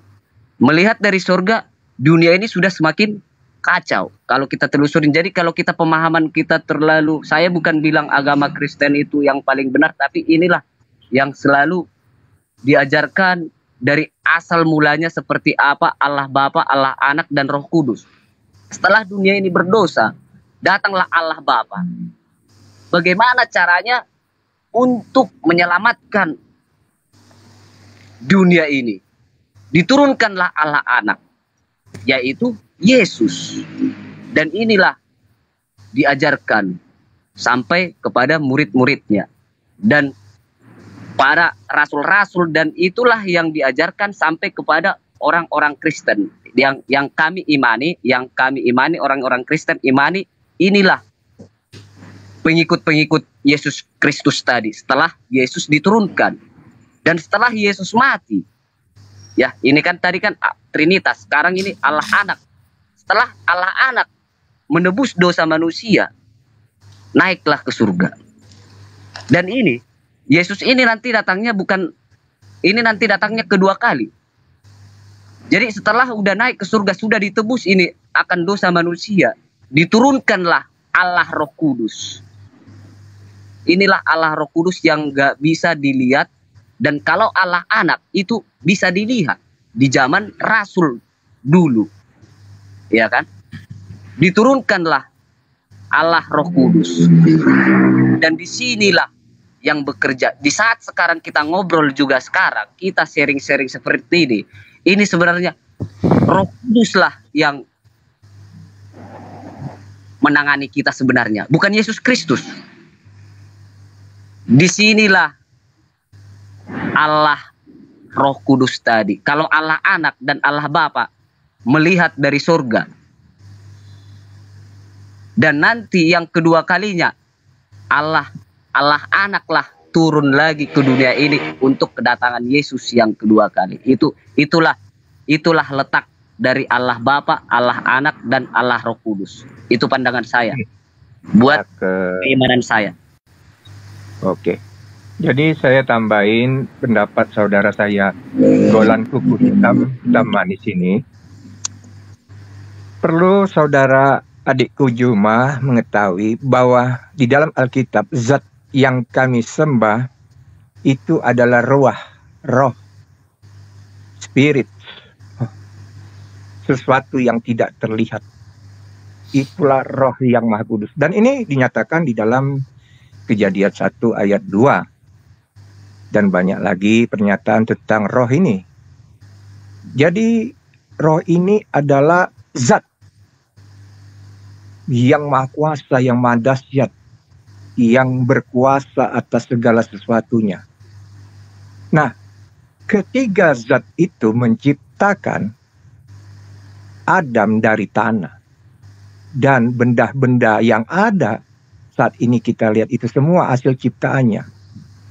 Lalu dia memberikan hembusan sebagian dari dirinya, dari roh itu, dari zat itu kepada Adam. Sehingga Adam menjadi hidup dan bernyawa. Nah, nyawa inilah brother yang ada di dalam setiap manusia. Setiap anak manusia yang dilahirkan pasti memiliki nyawa plus tubuh. Dan itu sudah menjadi ketetapan. Nah, ketiga, Tuhan kami berkehendak menampakkan diri dan memakai tubuh suci permanen yang akan dia gunakan kemudian di akhir zaman juga. Tubuh itu, maka dia memilih wanita suci di bumi sebagai perantara untuk utusan yang akan dia utus ke bumi dalam bentuk manusia. Sebab kenapa? Tuhan itu tidak bisa dilihat. roh itu tidak bisa diraba. Tak satu orang pun bisa melihat roh. Oleh karena itu, roh memakai jubah kemanusiaan, yaitu Yesus yang disebut dengan anak. Nah, Yesus ini dilahirkan memiliki nyawa plus tubuh. Nah, nyawa ini, brother, tidak bisa berpindah-pindah ke tubuh yang lain. Jadi nyawa John Peter ini tetap di John Peter, nggak bisa dia pindah kepada nyawa Juma, nggak bisa dia pindah ke nyawa Cendi, nggak. Begitu pula nyawa yang ada di Juma nggak bisa pindah kepada tubuh saya. Karena apa? Satu nyawa itu sudah terikat pada satu tubuh. Nah, berbeda dengan roh, zat tadi. Zat itu maha kuasa, brother. Dia bisa ke batu, dia bisa ke dalam tubuh, dia bisa kemanapun yang dikendakinya di bumi ini. Karena apa? Dia tidak terikat ruang, waktu, dan dimensi. Zat itu atau roh itu maha dahsyat, maha kuasa. Nah, ketika zat itu hadir di dalam media tubuh yang dia kehendaki, itulah firman-Nya tadi yang telah menjadi manusia, yang diberi nama Yesus. Dengan media tubuh inilah dia menyatakan kemuliaannya. Zat itu menunjukkan eksistensinya kepada kita manusia, bahwa sesungguhnya zat itu ada dan nyata. Oleh karena itu, orang-orang pagan yang menyembah dewa-dewa haruslah sadar dengan kehadiran Yesus itu. Sebab dia telah membuktikan kematian dan kehidupan itu ada di tangannya. Bagaimanapun cara tentara Romawi ataupun orang Yahudi membunuh dia, percuma. Karena apa? Dia akan hidup kembali. 100 kali kalian membunuh Yesus, maka 101 kali Yesus akan bangkit dan menunjukkan kemahakuasaannya. Tetapi orang tidak percaya, karena dia hanya manusia biasa. Lalu ketika dia naik ke surga, dan dikatakan di dalam ayat di dalam Alkitab bahwa anak manusia ini akan datang bersama dengan malaikat dalam naungan awan. Nah, anak manusia ini diterjemahkan di dalam Al-Baqarah 210 ayat 2 dikatakan bahwa Allah dan malaikat. Jadi di sini dikatakan anak manusia ini adalah Allah yang datang bersama dengan malaikat dalam naungan awan. Jadi Allah di dalam keyakinan kami itu adalah simbol sesembahan Tuhan, tapi dalam bentuk wujud manusia yang telah diangkatnya pada waktu itu, dan akan datang lagi persis seperti ketika dia diangkat ke atas langit, demikian pula dia turun ke dunia ini di akhir zaman. Untuk apa? Mengazab, menghakimi semua umat manusia. Maka sesuailah apa yang dikatakan di dalam Matius 7 ayat 21, 22, 23 dikatakan di sana. Orang-orang di akhir zaman itu akan berseru-seru memanggil aku Tuhan, Tuhan. Tetapi Yesus tahu mana yang menyembah dengan bibir, mana yang menyembah dengan hati. Mana bisa kau bohongi Yesus? Karena dia Tuhan, brother. Kurang lebih seperti itu. Boleh dilanjutkan? Oke, sebelum Bang Fahrudin saya sikapi sedikit ya. Nah, apa yang teman-teman uraikan itu murni adalah iman. Itu saya hargai. Itulah cakupan iman saudara. Tetapi lagi-lagi itu tidak berkesesuaian dengan apa yang Yesus ajarkan. Saya hanya ingin mengatakan begini, analogi tadi itu kudu harus dibangun kemudian supaya kita bisa paham, saya khususnya, supaya saya bisa paham gitu loh. Letak titik kebenaran yang saudara punya terkait dengan duduknya Yesus sebagai Tuhan, itu di mana gitu loh. Contoh, ketika dikatakan di dalam kitab saudara, pada mulanya adalah firman. Firman itu bersama-sama dengan Allah, dan firman itu adalah Allah, dan firman itu telah menjadi manusia. Nah sekarang pada diri saya nih, kira-kira nih, pada diri saya ada kemampuan berfirman, berkata, bersabda, ya. Kemudian pada diri saya juga itu ada keinginan, ada kehendak. Nah ketika kita menganalogikan sama seperti apa yang Anda uraikan, Tuhan itu bisa ke batu, bisa ke tubuh, bisa kemana aja. Nah sekarang ketika kemudian saya nih, Suma, perkataan yang ada pada diri saya, coba Anda uraikan ke saya gitu loh. Seperti apa Yesus itu pada diri Bapa? Yang tadinya adalah firman, keluar dari Bapa, kemudian dia menjadi manusia. Nah kalau dianalogikan kepada saya, yang tadinya adalah firman, yaitu kemampuan saya berkata-kata, ketika kemudian perkataan saya itu keluar dari mulut saya, misalnya saya ingin makan nasi. Nah, apakah ketika dikatakan firman itu telah menjadi nasi, perkataan itu telah menjadi nasi? Karena ketika istri saya mendengarkan saya ingin makan nasi atau makan Indomie, maka istri saya kemudian menyiapkan Indomie. Apakah kemudian Indomie itu adalah saya? Karena Indomie itu tadinya berbicara, aku datang bukan atas kehendakku sendiri. Aku tidak bisa berbuat apa-apa dari diriku sendiri. Aku tidak bisa berkata-kata dari diriku sendiri. Itu status Indomie itu. Nah sekarang ketika Anda mengatakan Yesus keluar dari Bapa, di mana firman tadinya adalah Bapa itu sendiri, maka tolong uraikan ke saya. Pada saat perkataan saya ingin makan Indomie, apakah saya adalah Indomie itu sendiri? Tolong Anda uraikan itu, silakan. Oke, akademik mau ngomong nggak? Nanti Oke, tawarin baik. akademik. Terkait tentang adanya logos yang selalu diyakini oleh pihak Anda, khususnya dari Golan dan juga Saudara John, itu tidak bisa terlepas ya. Tidak bisa terlepas dari adanya pandangan para filosof Yunani maupun Romawi. Di mana orang-orang Barat melahirkan tentang adanya filsafat yang ada, itu terpengaruh oleh adanya zaman abad pertengahan. Yaitu diantaranya Agustinus. Ternyata abad pertengahan pun tidak terlepas dari adanya para filosof Romawi maupun Yunani. Contoh, saya kasih real. Heraklitos yang hidup pada abad sekitar 6 atau 5 Masehi, sebelum Masehi, dia meyakini bahwa perubahan yang berlangsung dengan teratur dalam semesta sebagai pergantian siang dan malam, hingga pada akhirnya segala sesuatu itu dikenal dengan adanya istilah logos. Bahkan Plato meyakini, dari adanya pengaruh Pitagoras, Plato meyakini bahwa dia menerima ajaran kekekalan jiwa, bahwa jiwa itu kekal, di mana badan mulutnya bisa hancur. Bahkan Zeno dengan jelas yang hidup pada abad keempat sebelum Masehi, menurutnya bahwa segala sesuatu tersebut itu adalah logos, diciptakan oleh logos, dan bahkan logos itu sama dengan Tuhan. Pertanyaan saya, Heraklitos, Plato, Zeno yang hidup abad ke-6 sebelum Masehi sampai abad ke-4 sebelum Masehi, dari ketiga orang tersebut, apakah lebih dulu keyakinan Anda semua, Saudara Golan maupun John? Karena mereka hidup jauh sebelum Masehi loh. Tentu saja ini bisa dikatakan pihak Anda telah menjiplak dan mengembangkan tentang adanya yaitu logos. Khususnya dari Zeno yang melahirkan filsafat Stoa atau Stoisme.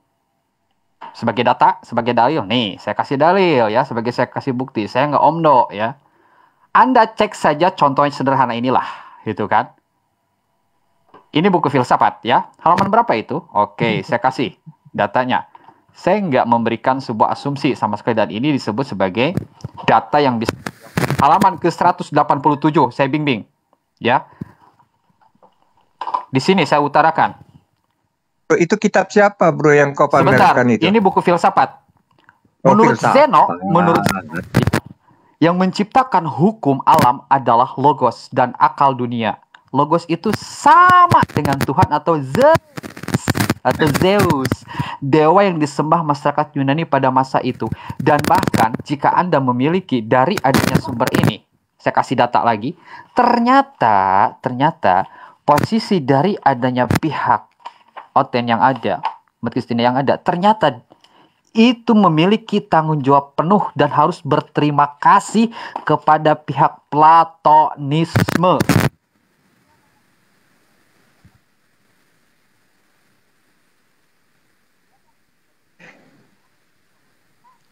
Jadi, bentar, berikan saya ruang dan waktu.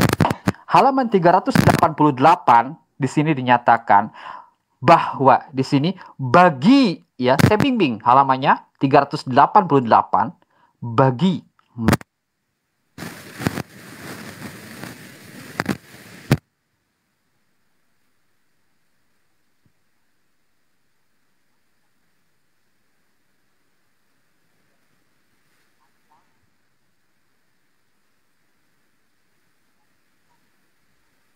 Ya, udah ngerti.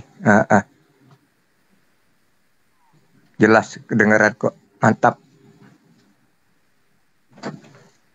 Ya. Ya, jelas kedengaran. Mantap. Saya kok nggak dengar suaranya ya Bang ya? Dia pakai Roh Kudus itu Juma. Itu kalau Roh Kudus bekerja. Aku nggak dengar suaranya tadi.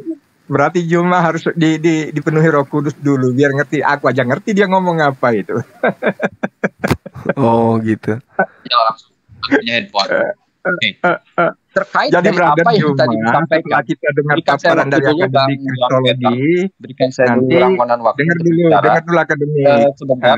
Jadi setelah John kami Peter. jawab ini, gantian kami bertanya ya. Jadi ini kami menjawab Sebentar, karena Juma tadi yang tidak ada terakhir. suara. Bisa Kami nggak nanti beri akan saya memberi waktu? pertanyaan balik, oke? Bisa nggak beri saya waktu dulu? Host, karena tadi tidak ada suara, beri nggak saya kan waktu untuk bicara ya? Oke? Karena Kasih, detik saja. tenang aja kau, Saya tenang aja, teratur. kau kasih kau waktu. Oke, baik ya. Tadi saya telah menampakkan sumbernya, yaitu dari buku Pintar Sejarah Filsafat Barat, termasuk dari adanya filsafat Barat sejarah yang ada, yang disampaikan oleh Bertrand Russell, ternyata diakui oleh mereka bahwa Heraklitos, Plato, Zeno, sebelum keyakinan Oten itu ada. Itu ternyata logos sudah diyakini oleh para filosof pagan Yunani Romawi. Pertanyaan saya simpel buat teman-teman semuanya. Apakah pihak Oten sendiri atau orang Kristen sendiri itu mengambil konsep logos lalu mengembangkan ataukah tidak? Karena konsep logos sudah ada sejak kalian belum ada keyakinannya. Contohnya Zeno menciptakan segala sesuatu tersebut berdasarkan logos, dan logos itu sama dengan Tuhan atau Zeus. Silakan. Kasih brother Golan kuku hitam yang manis. Nanti saya sambung aja. Silakan brother.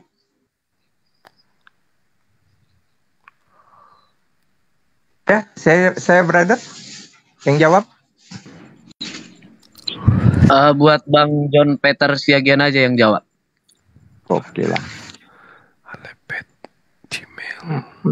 Jadi Juma, kau selalu bertanya-tanya di manakah posisi Yesus itu duduk di sebelah kanan Bapa itu. Jadi Juma ini mempunyai asumsi bahwa Bapa itu adalah seseorang yang dia tadi mengatakan bahwa Tuhan itu seorang diri. Mengatakan Tuhan itu bukan sesuatu yang esa tetapi seorang diri. Jadi Juma, sudah saya katakan, Yesus itu hanyalah tubuh yang diserupakan seperti manusia, yang lahir dengan proses alami seperti kita, seperti Juma. Tetapi dibedakan bahwa dia itu atas kehendaknya. Jadi Juma bertanya di ayat Yohanes 1 ayat 14, firman menjadi manusia. Siapakah firman itu? Firman itu di Yohanes 1 ayat 1 dikatakan, pada mulanya firman itu bersama-sama dengan Allah, dan firman itu adalah Allah itu sendiri. Jadi jelas brother, firman itu adalah kehendak. Jadi kehendak ini bisa adalah perkataan, bisa perbuatan, bisa tindakan, bisa segala sesuatu apapun itu. Jadi pada intinya firman itu adalah kehendak. Nah, ketiga kehendak itu, kehendak Juma nyatakan, apakah saya bisa melihat kehendak yang ada di dalam diri Juma? Tidak kan? Karena apa? Kehendak itu sama seperti roh. Esensinya sama, tidak bisa dilihat. Oleh karena itu di Yohanes 1 ayat 14 dikatakan, firman kehendaknya telah menjadi manusia. Artinya menjadi, ini kan menjelma brother. Jadi dikatakan di sana, kehendaknya itu telah menjadi manusia. Menjelma menjadi manusia. Tetapi bukan seperti manusia, seperti Juma dan saya, bukan. Manusia yang suci, yang kudus, yang digunakan oleh Tuhan itu sendiri, oleh Roh itu sendiri, untuk berkata-kata, untuk melakukan segala sesuatu agar orang-orang yang melihatnya itu mengikutinya dan mempercayainya, bahwa sesungguhnya roh yang ada di dalam dirinya itu memang penuh kuasa. Firman itu tadi adalah roh. Roh itu menyatu di dalam tubuh plus nyawa. Nah, ketika hendak disalib, Anda mungkin tahu, ketika tubuh yang bernyawa itu berkata, Eli, Eli, sabaktani. Artinya apa? Yesus bisa melihat ruh itu. Jadi tubuh itu bisa melihat. Cuman dia yang bisa melihat. Tidak satupun orang yang bisa melihat. Nah, itulah yang menyebabkan dia berbeda, brother. Karena tubuh kemuliaan dia itu digunakan oleh Roh Allah untuk menyatakan kemuliaannya kepada kita. Dan Anda tinggal menunggu. Kelak, di akhir zaman, dia akan datang. Dia akan menyatakan lagi kemuliaannya kepada kita. Dan dia akan mengenal orang-orang yang mengakui dia. Dan dia akan mengenyahkan orang-orang yang anti kepada dia. Seperti Juma. Dia berkata, Tuhan, Tuhan Allah. Tapi tidak tahu siapa nama Tuhan, siapa nama Allah. Jadi begitu, brother. Nah, untuk akademik kristologi, kalau Anda membawa filsafat, saya agak sulit, brother, mengimani yang namanya filsafat itu. Tetapi saya juga seperti Abraham. Abraham itu tanpa Alkitab, dia meyakini keberadaan Tuhan.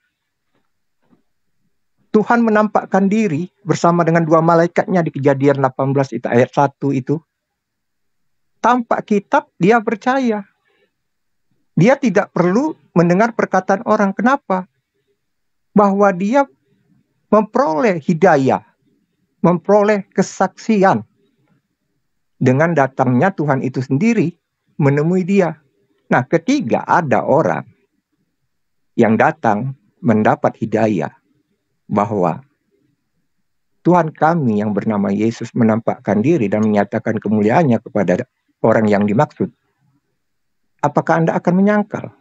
Iblis yang menyangkal itu, sebab iblis tidak percaya. Jadi aku rasa begitu, brother, bahwa zat Roh Allah itu yang hadir di dalam tubuh yang bernyawa untuk menyatakan kemuliaannya kepada kita manusia. Aku rasa brother Juma mengerti sebelum saya balik bertanya. Monggo. Oke, makasih. Bentar Bang Fahrudin ya, izin. Silakan. Makasih. Jadi Saudara John, Anda sama sekali tidak memberikan kredit poin di sini. Saya tidak tahu apa yang Anda bicarakan, karena kenapa? Anda hanya menceritakan tentang sesuatu yang sifatnya paganisme.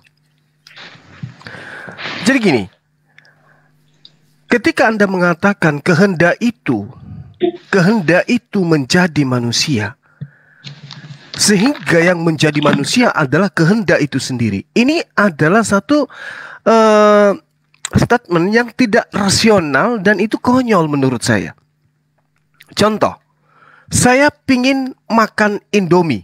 Itu adalah kehendak.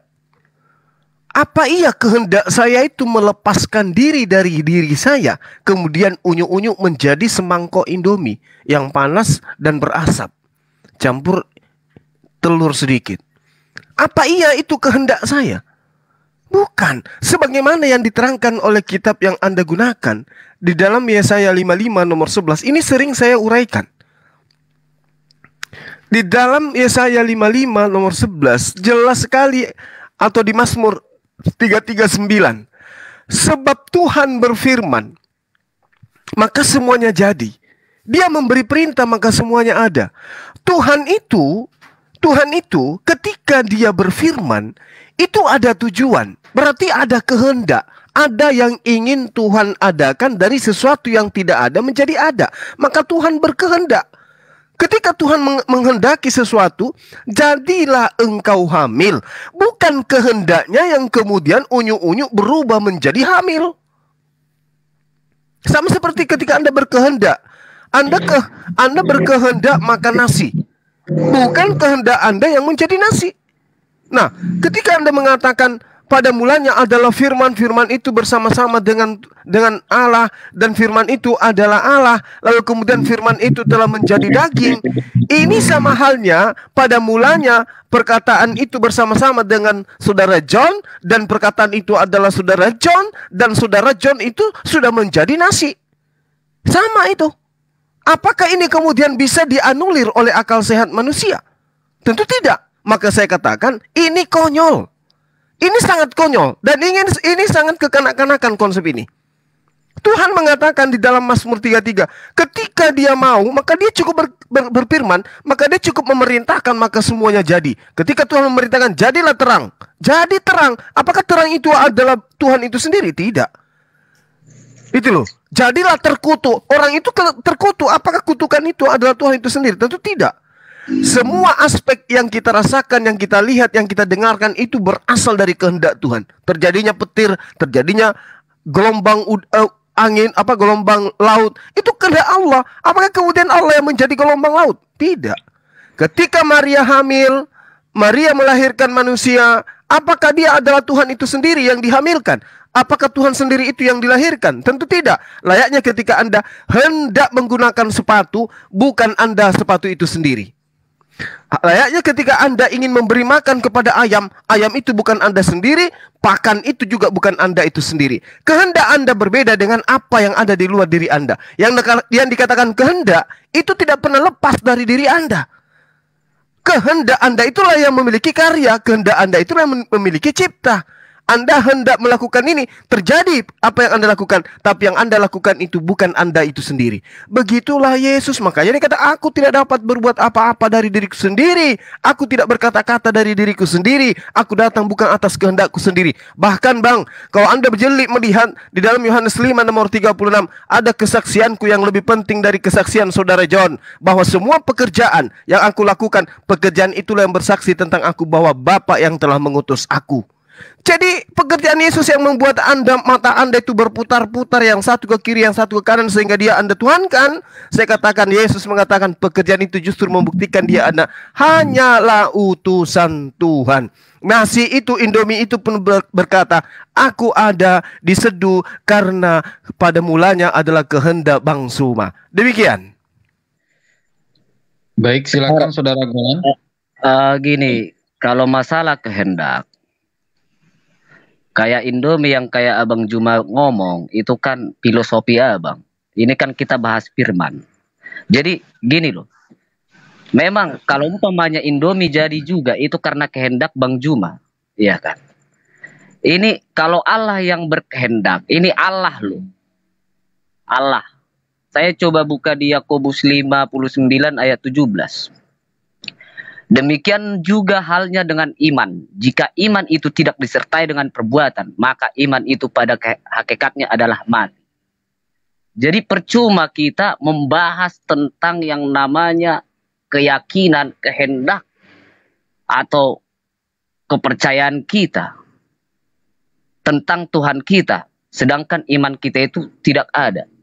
Atau percuma kita berbuat perbuatan kita yang baik kemana-mana, tapi iman kita buat Tuhan kita itu tidak ada. Itu sia-sia, mati. Jadi iman dengan perbuatan ini harus berdampingan. Itu menurut saya.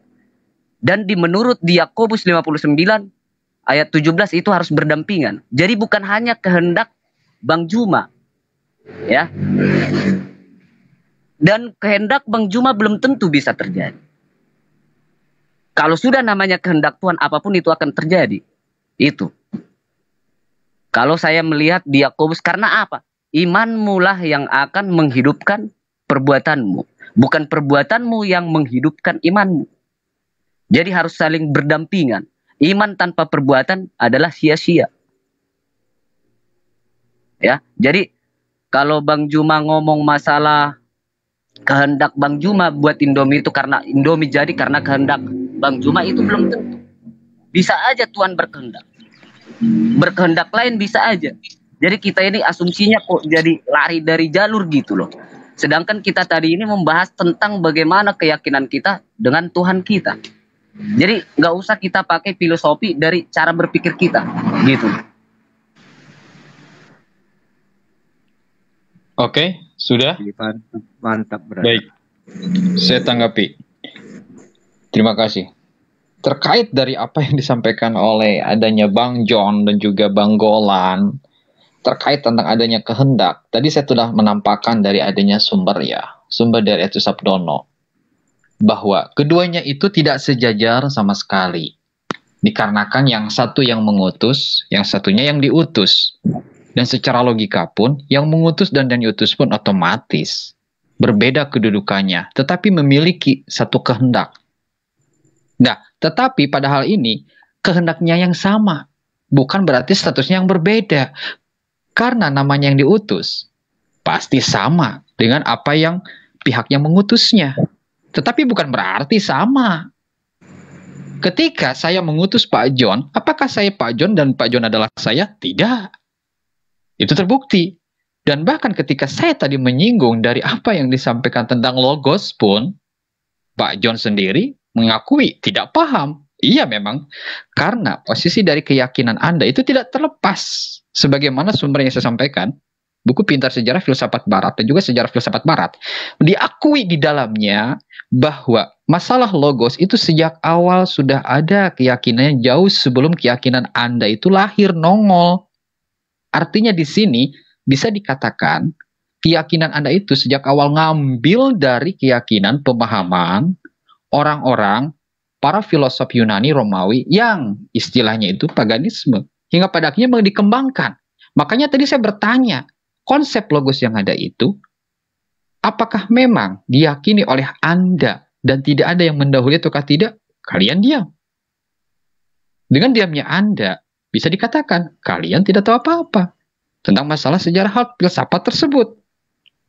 Dan pengaruh filsafat itu, sebentar, beri saya ruang dan waktu, terkait tentang hal tersebut, masalah kehendak misalnya, data yang bisa saya berikan, diantaranya, nih, saya kasih lagi, ya. Masih di dalam ini, sebentar, berikan saya ruang dan waktu dulu, Saudara Golan, karena dari tadi Anda juga ngomong, Pak John ngomong, saya diam, ya, oke. Halaman ke-117 ya, saya bimbing halaman 117, khawatir ini buram. Banyak dari orang Kristen memahami bahwa pribadi bapa dan pribadi anak itu satu, memang benar. Satu dalam kehendak dan rencana, tetapi mereka adalah pribadi yang berbeda. Pribadi bapa benar-benar terpisah dengan pribadi anak. Itulah sebenarnya ketika turun ke dunia, yang turun adalah roh dari Allah anak, bukan roh Bapak. Jelas ya? Jadi ada sebuah perbedaan. Lalu Anda menyamakan, oh otomatis itu roh Tuhan. Bahas lagi logos, bahas lagi kesamaan adanya kehendak. Bahas lagi dia itu adalah pribadi yang sama. Itu sesuatu bagi saya pembodohan, kebohongan kepada publik. Karena tidak ada keseragaman dalam keyakinan kalian. Itu yang terjadi. Sedangkan Atu Sabdono adalah orang yang sekolah. Makan bangku meja sekolah. STT lagi.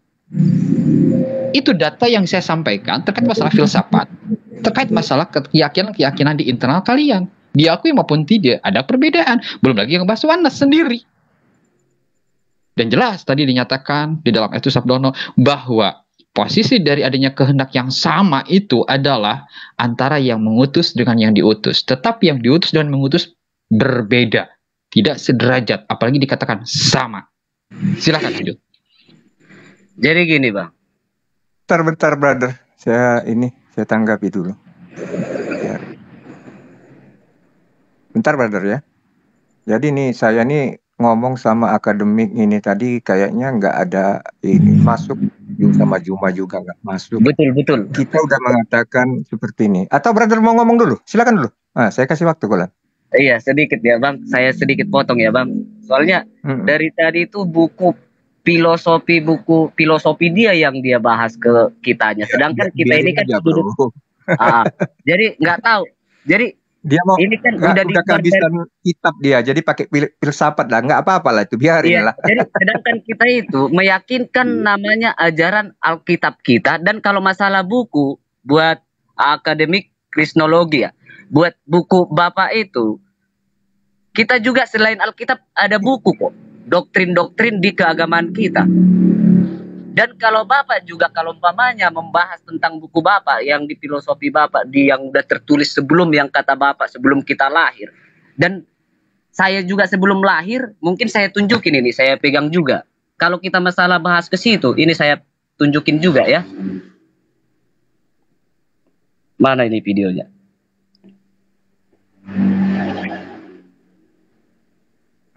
Nah, ini saya pegang juga ini. Nah, ini buku saya ini. Nah, jadi kalau kita mau bahas cuman masalah buku Bapak juga Mana nggak ditunjukkan, maaf ya, saya nggak melihat buku Anda. Nah, Kalau ini saya menampakkan loh. Kameranya belum on cam lah ya. Ini Bisa on cam. apa? Ini nih. Apa Mana? yang perlu Anda ketahui? Enggak on cam lah ya, belum on cam lah ya. Hah? On cam. Makanya cek dulu, bukan ini, cek dulu dong. Mau akan Kameranya udah di merasa mana? belum Nggak bisa, ada. Bro. John J saja mengakui tidak ada buku Bentar, yang Anda bentar, tunjukkan. Mau tipu-tipu. Kelihatan Bukan, nggak? dia nggak bisa on cam, brother, akademik. Tunggu Sabar, dulu. Bos. Kalau punya ini kelihatan nggak? Itu brother itu. Ini ya. Ada juga bro dia buku.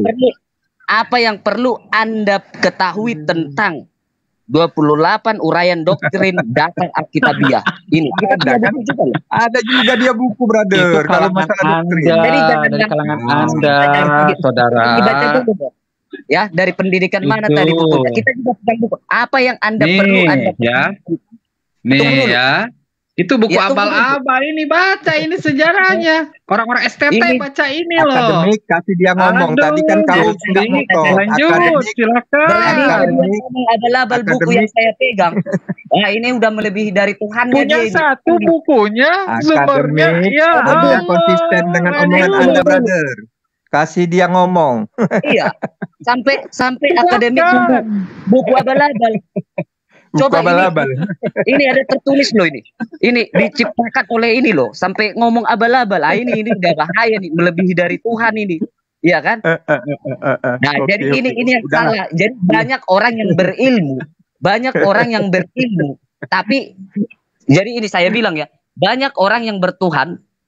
Kalau bahasa ini, jadi apa ya? Ngawur. Aku juga Sampai-sampai ada buku ngomong- dari opung aku nanti. Nanti ku tunjukkan buku opung aku biar kau baca akademik. Ya tunggu dulu ya buat akademi ya. Jadi jangan cuma pemikiranmu aja yang bukumu itu filosofimu. Jadi di agama kami juga, di ajaran kami nggak punya buku selain Alkitab. Banyak buku doktrin yang harus kami pahami tentang bagaimana kekristenan kami dalam hal Alkitab. Paham ya? Jadi jangan kau bilang buku kami itu abal-abal. Kau itu udah bisa kena Oke. pasal kau itu bilang buku kami itu brother. abal-abal. Oke. Ya. Udah mantap Padahal itu kau itu brother. seorang Jadi berpendidikan saling loh. tunjuk buku Kau bilang kalian ini ya. buku abal-abal, seorang berpendidikan. Ya. Belum Mana lagi sanggahannya, mana sanggahannya. Udah akademik dia nunjukkan buku aja. Artinya Jadi kau jangan kan kau tunjuk bilang buku dia tadi tunjuk nggak ada, buku ya terus udah. kau bilang abal-abal. Jadi kita gini loh.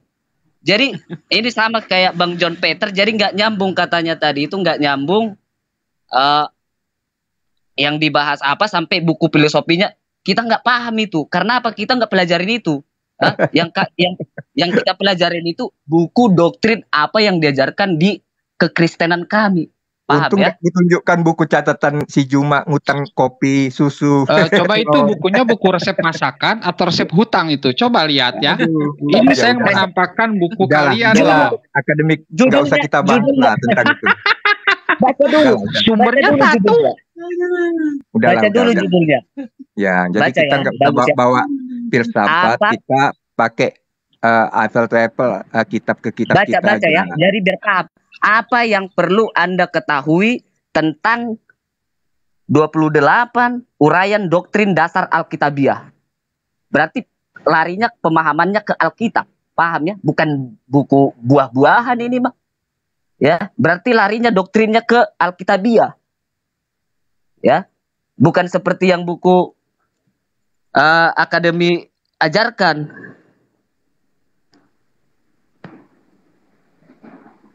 Oke. Jadi jangan ngomong umpamanya buku kita itu buku abal-abal, bahaya itu. Oke, jadi saya akan menjawab lagi pernyataan Juma. Ini sebelum kami gantian bertanya, Dek Juma. Jadi Anda tadi agak kebingungan ketika Anda mengatakan kehendak seperti pemikiranmu. Jadi kehendak itu, brother, itu tidak bisa didefinisikan, tidak bisa dilihat. Seperti contoh begini, brother. Ketika rasa manis atau rasa pahit atau rasa asin itu kan tidak bisa didefinisikan. Nah, tetapi ketika rasa manis itu diwujudkan dalam butiran gula, Anda akan tahu, oh, ini rasa manis itu. Artinya, kehendak dengan rasa sama persis. Tidak bisa dianalogikan oleh pikiran Dek Juma yang kecil, sementil, yang tidak ada apa-apanya di hadapan Sang Pencipta. Saya menilai Dek Juma ini mengatur Tuhan. Jadi kehendak itu sama seperti rasa. Ketika rasa itu bisa dirasakan oleh kita sebagai manusia, tetapi kita tidak tahu bagaimana bentuk dan wujudnya. Nah, demikian dengan kehendak. Oleh karena itu, kehendak itu menjadi manusia. Jadi rasa manis itu menjadi gula. Supaya apa? Supaya Anda percaya bahwa rasa manis itu memang ada dan nyata di dalam sebutir gula, Dek Juma. Begitu Dek Juma penalarannya. Anda kan cerdas. Tetapi dalam hal ini Anda, saya katakan, belum cerdas. Karena Anda selalu bertanya, mencari. Nah, dengan ini, Dek Juma akan mengerti bahwa kehendak itu sama dengan rasa. Tidak bisa didefinisikan, tidak bisa diwujudkan. Ya, tidak bisa, brother. Nah, tetapi ketika dia mewujudkan kehendak dan rasa itu dalam sebuah wujud, maka Anda tahu, oh ini dia firman itu. Oh ini dia gula itu. Demikian, brother. Kekuasaan Tuhan itu tidak bisa terpikirkan oleh kita. Kita ini siapa, brother? Kita ini hanya debu tanah. Tidak ada apa-apanya. Jadi janganlah kita mengatur kemahakuasaan Tuhan. Ketika Tuhan kami yang tidak serupa, yang tidak setara dengan apapun. Tetapi ketika dia berkehendak untuk menjadi serupa dan setara dengan apa yang dikehendakinya. Apa Dek Juma mau melarang? Apa Dek Juma bisa mencegah kehendak daripada yang Maha Kuasa tersebut? Siapa Dek Juma? Siapa saya? Oleh karena itu, saya harap Dek Juma bisa memperoleh hidayah, memperoleh keterangan. Karena Dek Juma sudah bulak-balik mencari kebenaran-kebenaran. Semoga dengan ini Dek Juma mendapat hidayah. Tuhan membuka mata hati Dek Juma hingga menjadi orang yang diberkati. Haleluya. Puji Dia. Amin. Oke, sekarang kami akan ganti bertanya. Ya? Bagaimana? Dek Juma ada lagi? Iya, saya tanggapi dulu sedikit aja. Oke, saya kasih Dek Ya, sebelum saya habis itu bertanya. Ya, jadi ketika Anda mengambil analogi gula dan rasa manis, nah ini makanya saya katakan kepada saudara, ini kekanak-kanakan. Tuhan ingin menyatakan rasa manis kepada manusia, maka Tuhan menciptakan gula. Kan gitu? Gula tidak bisa dilihat. Maka Tuhan supaya manusia bisa merasakan rasa manis. Gula bisa dilihat, brother. Yes. Gula bisa dilihat. Betul. Tetapi rasa manis itu tidak bisa dilihat. namun bisa dirasakan. Dan rasa manis itu bukan Tuhan itu sendiri. Demikianlah Tuhan ketika ingin memperlihatkan kekuasaannya, bahwa Tuhan itu maha kuasa, bisa membangkitkan orang mati, bisa mengobati orang yang lumpuh, yang buta dan seterusnya. Maka Tuhan kemudian mengutus nabi dan rasulnya. Coba lihat Yesus. Bagaimana ketika Yesus ingin membangkitkan orang mati? Apakah kekuatannya itu dari dirinya sendiri? No, itu berasal dari kekuatan yang membackingi dia. Siapa dia? Allah Bapa. Ketika Yesus ingin mengobati orang yang buta, orang yang lumpuh dan seterusnya, apakah itu adalah kemampuannya sendiri? Tidak, itu adalah kemampuan dia yang telah mengutus dirinya. Sebutir gula, mampukah dia menunjukkan rasa manisnya sendiri? Tidak. Mampukah dia memproduksi rasa manisnya sendiri? Tidak. Gula memiliki rasa manis oleh karena Tuhan yang memberikan rasa itu kepada sang gula. Gula tidak bisa memproduksi apa-apa. Dia adalah makhluk, dia adalah ciptaan. Yang memberikan rasa manis adalah dia yang telah mengutus dia sebagai pelengkap penyempurna kehidupan manusia, sebagai gula yang melahirkan rasa manis. Jadi kalau Anda menganalogikan analogi seperti itu, saya katakan itu analogi anak-anak. Itu logika yang sangat-sangat rentan bisa ditanggapi oleh anak TK, anak SD sekalipun. Itu loh. Jadi ketika Anda mengatakan Tuhan itu maha kuasa, tidak bisa dilihat, maka dia menyatakan dirinya dalam rupa manusia, Anda keliru. Tuhan tadinya sendiri, berdiri sendiri. Karena ingin dikenal, maka dia kemudian menciptakan makhluknya. Makanya ketika kita beriman, Anda menunjukkan buku, menunjukkan data, menunjukkan buku segudang pun itu tidak ada artinya kalau doktrin telah melebihi daripada dosis yang Anda harus jalankan dalam kehidupan Anda, jauh daripada akal Anda itu sendiri. Ingat pernyataan Yesus. Apa yang dikatakan oleh Yesus kepada dirinya? Aku tidak dapat berbuat apa-apa dari diriku sendiri. Berarti dia jatuh pada pemahaman dia itu adalah makhluk, bukan Tuhan itu sendiri. Aku tidak bisa berkata-kata dari diriku sendiri. Berarti dia bukan Tuhan, dia adalah makhluk. Lalu kemudian Anda mengatakan, oh tidak, dia merendahkan dirinya. Tuhan tidak memiliki unsur kemanusiaan pada dirinya. Tidak ada Tuhan yang memiliki unsur kemanusiaan. Tidak ada Tuhan yang memiliki unsur kepanahan. Tidak ada Tuhan yang memiliki unsur kelemahan. Yesus lemah. Yesus tidur. Yesus lapar. Yesus ketakutan. Yesus mati bahkan menjadi mayat. Dan unsur-unsur yang dimiliki Yesus itu tidak dimiliki oleh pencipta alam semesta. Tapi kalau Anda ingin memaksakan bahwa itu adalah rupa manusianya, itu adalah aspek manusianya, silahkan aja. Laksana mereka yang mengimani Krishna, Horus, Atis, dan seterusnya. Nggak ada bedanya. Tapi ketika logika ini bermain, dan wahyu itu datang kepada kita, maka tidak akan mungkin manusia itu menuhankan sesamanya manusia. Demikian.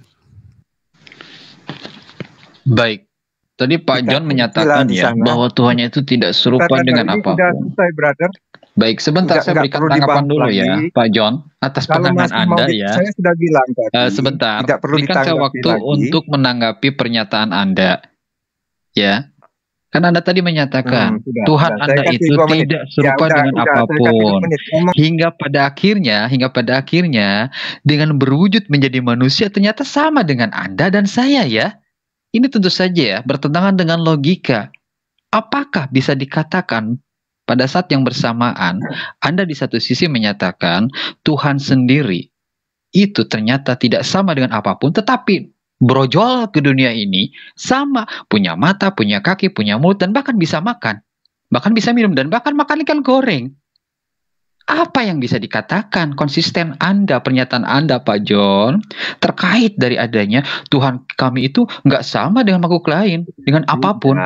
Itu suatu hal yang bagi saya asumsi belaka, dan Anda tidak satupun data yang bisa Anda berikan, termasuk saudara Golan pun sendiri nggak memberikan apa isi bukunya, sedangkan kami memberikan datanya, nggak cuma cover, tetapi juga isinya. Artinya kami tidak berasumsi sejak awal. Silakan teman-teman yang penonton putuskan sendiri. Lanjut Pak John. Ya, jadi begitu brother, waktu kami untuk bertanya Jadi kalau masalah itu sampai kapanpun kalau kalian berkeras hati, kalian yang mengatur Tuhan kalian untuk tidak bisa menjadi manusia itu urusan kalian lah. Saya nggak memaksakan ajaran kami kepada kalian. Karena apa? Kami seperti memberikan mutiara ke baby tapi sia-sia. Seperti menaburkan garam ke air laut. Mengasinkan air laut, pekerjaan yang sia-sia. Tapi ya apa boleh buat. Oleh karena itu urusan dan keyakinan kalian. Nanti saya mau bertanya, ada tanggapan Laigolan? Boleh Bang. Ini tadi kan kata ini Bang Akademik ngomongnya seperti buku saya nggak kasih ini. Gimana coba aku mau ngasih isi bukunya seperti apa, sedangkan buku yang mau saya tunjukin aja dia nggak percayain, ngomongnya buku abal-abal, kan repot lagi nanti kan gitu.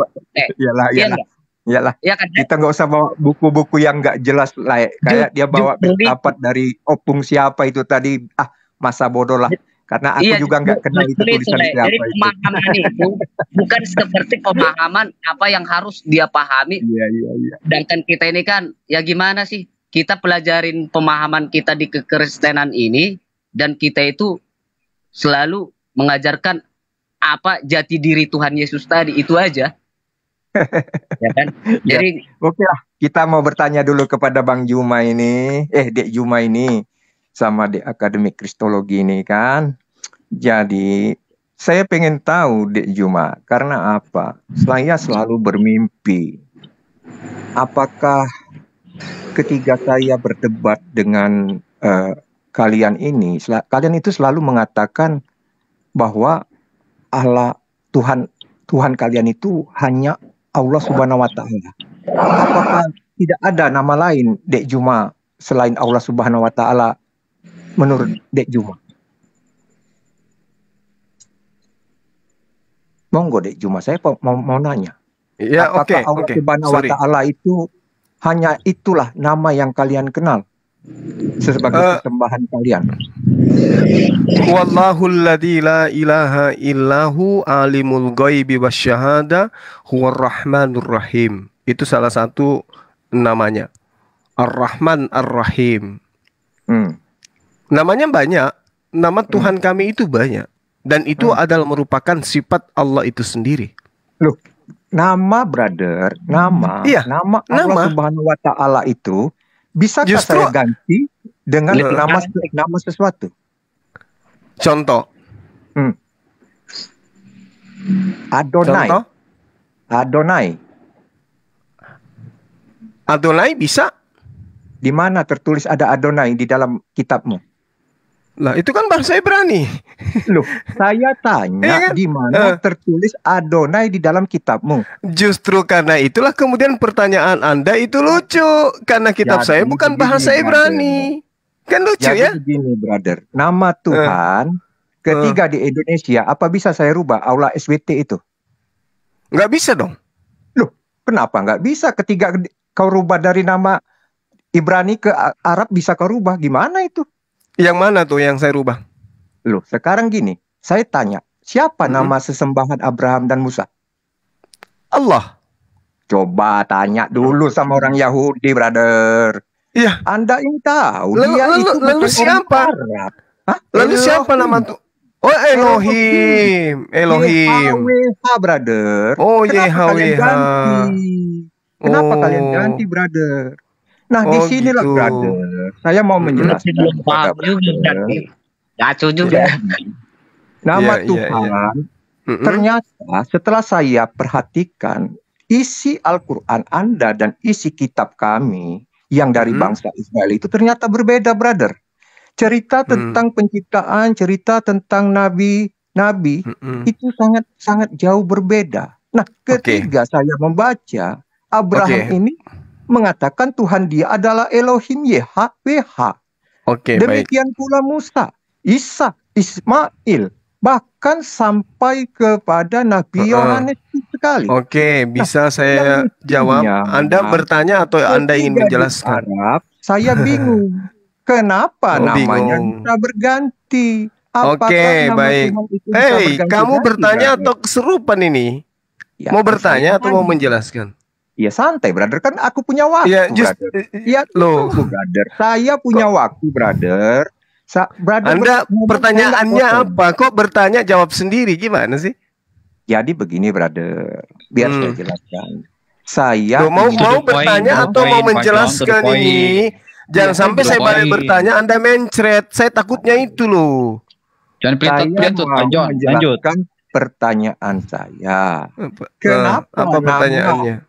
Tuhan Musa diganti oleh kalian begitu, brother? Monggo dijawab. Iya, jadi tidak ada yang mengganti nama Tuhannya Musa, nggak ada. Tuhan sendiri yang datang kepada kami memperkenalkan diri dengan nama itu. Kami tidak mengganti. Innani anallah la ilaha illa ana. Tuhan sendiri yang datang menyatakan dirinya kepada kami. Walillahil asma'ul husna fad'uuhu biha. Tuhan sendiri yang datang memperkenalkan nama kepada kami. Namanya wahyu. Nah sekarang kalau dipertanyakan, sama seperti kitab Anda, Tuhan tidak pernah datang menyatakan diri kepada penulis-penulis kitab saudara. Terus nama Tuhannya Yahudi ketika datang kepada Yahudi,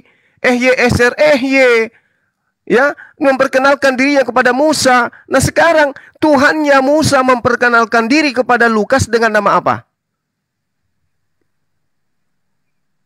Hayo. Jawab. Iya. Nah sekarang, oke. Tuhannya Musa ketika datang kepada Lukas menyatakan namanya dengan sebutan apa? Silakan. Jadi, brother, Tuhan yang diikuti oleh orang Yahudi itu tetap Tuhannya Abraham. Saya tidak tanya itu. Yang saya tanya, ini berbicara mengenai nama. Kalau di Islam kan jelas. Walillahil asma'ul husna fad'uuhu biha wa zarul ladina yulhiduna fi asma'. Tidak ada yang mengganti nama, tapi Tuhan pencipta langit dan bumi datang menyatakan seruannya dengan panggilan yang ingin dipanggil dengan seruan itu. Begitu juga kepada Musa. Nah sekarang pertanyaan saya, jika agama Kristen itu agama benar, tolong nyatakan kepada saya malam ini juga bahwa Tuhannya Abraham datang kepada Lukas menyatakan nama dengan sebutan apa? Silakan. Jadi jelas, brother. Anda sudah menyatakan tadi bahwa Tuhan Anda itu datang menyatakan dirinya sebagai Allah SWT. Jadi bukan Elohim dan Tuhannya bangsa Israel. Enggak masalah bagi. Jadi jelas. Enggak masalah bagi saya. Nggak masalah.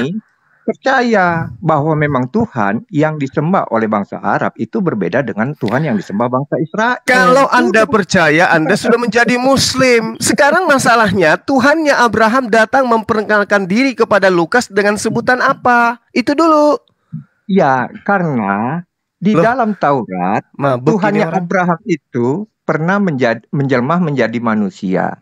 Ya, demikian pula Tuhan Musa itu pernah menampakkan dan itu beda dalam dengan orang Yahudi loh. Nah, ketiga Tuhan itu menampakkan diri kembali. Allahu Akbar.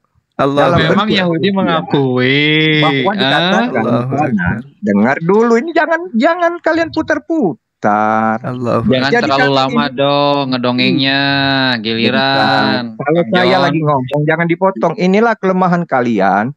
Ketiga orang lain mau berbicara, kalian framing, ya kan? Jadi jelas, brother. Tidak ada yang kata jelas apanya tuh, Bang? Dikenal oleh bangsa Musa, oleh Nabi Musa dan Nabi Abraham. Dia tidak mengenal Allah SWT. Dia hanya mengenal masalah. Enggak masalah. Jadi berbeda. Ketika dia datang katamu ke Arab, padahal itu yang datang itu kau bilang jin salah. Jibril. Kan? Jadi bukan Tuhan yang datang. Mulai panik. Jadi dia, kamu ingin menampakkan wujud yang aslimu, Saudara John. Kau itu penghujat, tapi kamu berpura-pura untuk santun dari tadi. Kamu nggak bisa membendung kebencian yang tersimpan di dalam dirimu. Jadi gini, kalau panik saya dipotong ini. Oke, begini. Ngomong kalau kan gitu. Saya yang ditanya nih sekarang nih ya. Jadi ketika Anda bertanya, Tuhannya Abraham datang kepada baginda Rasulullah Muhammad SAW, masa ia ingin menyatakan dirinya dengan bahasa Ibrani?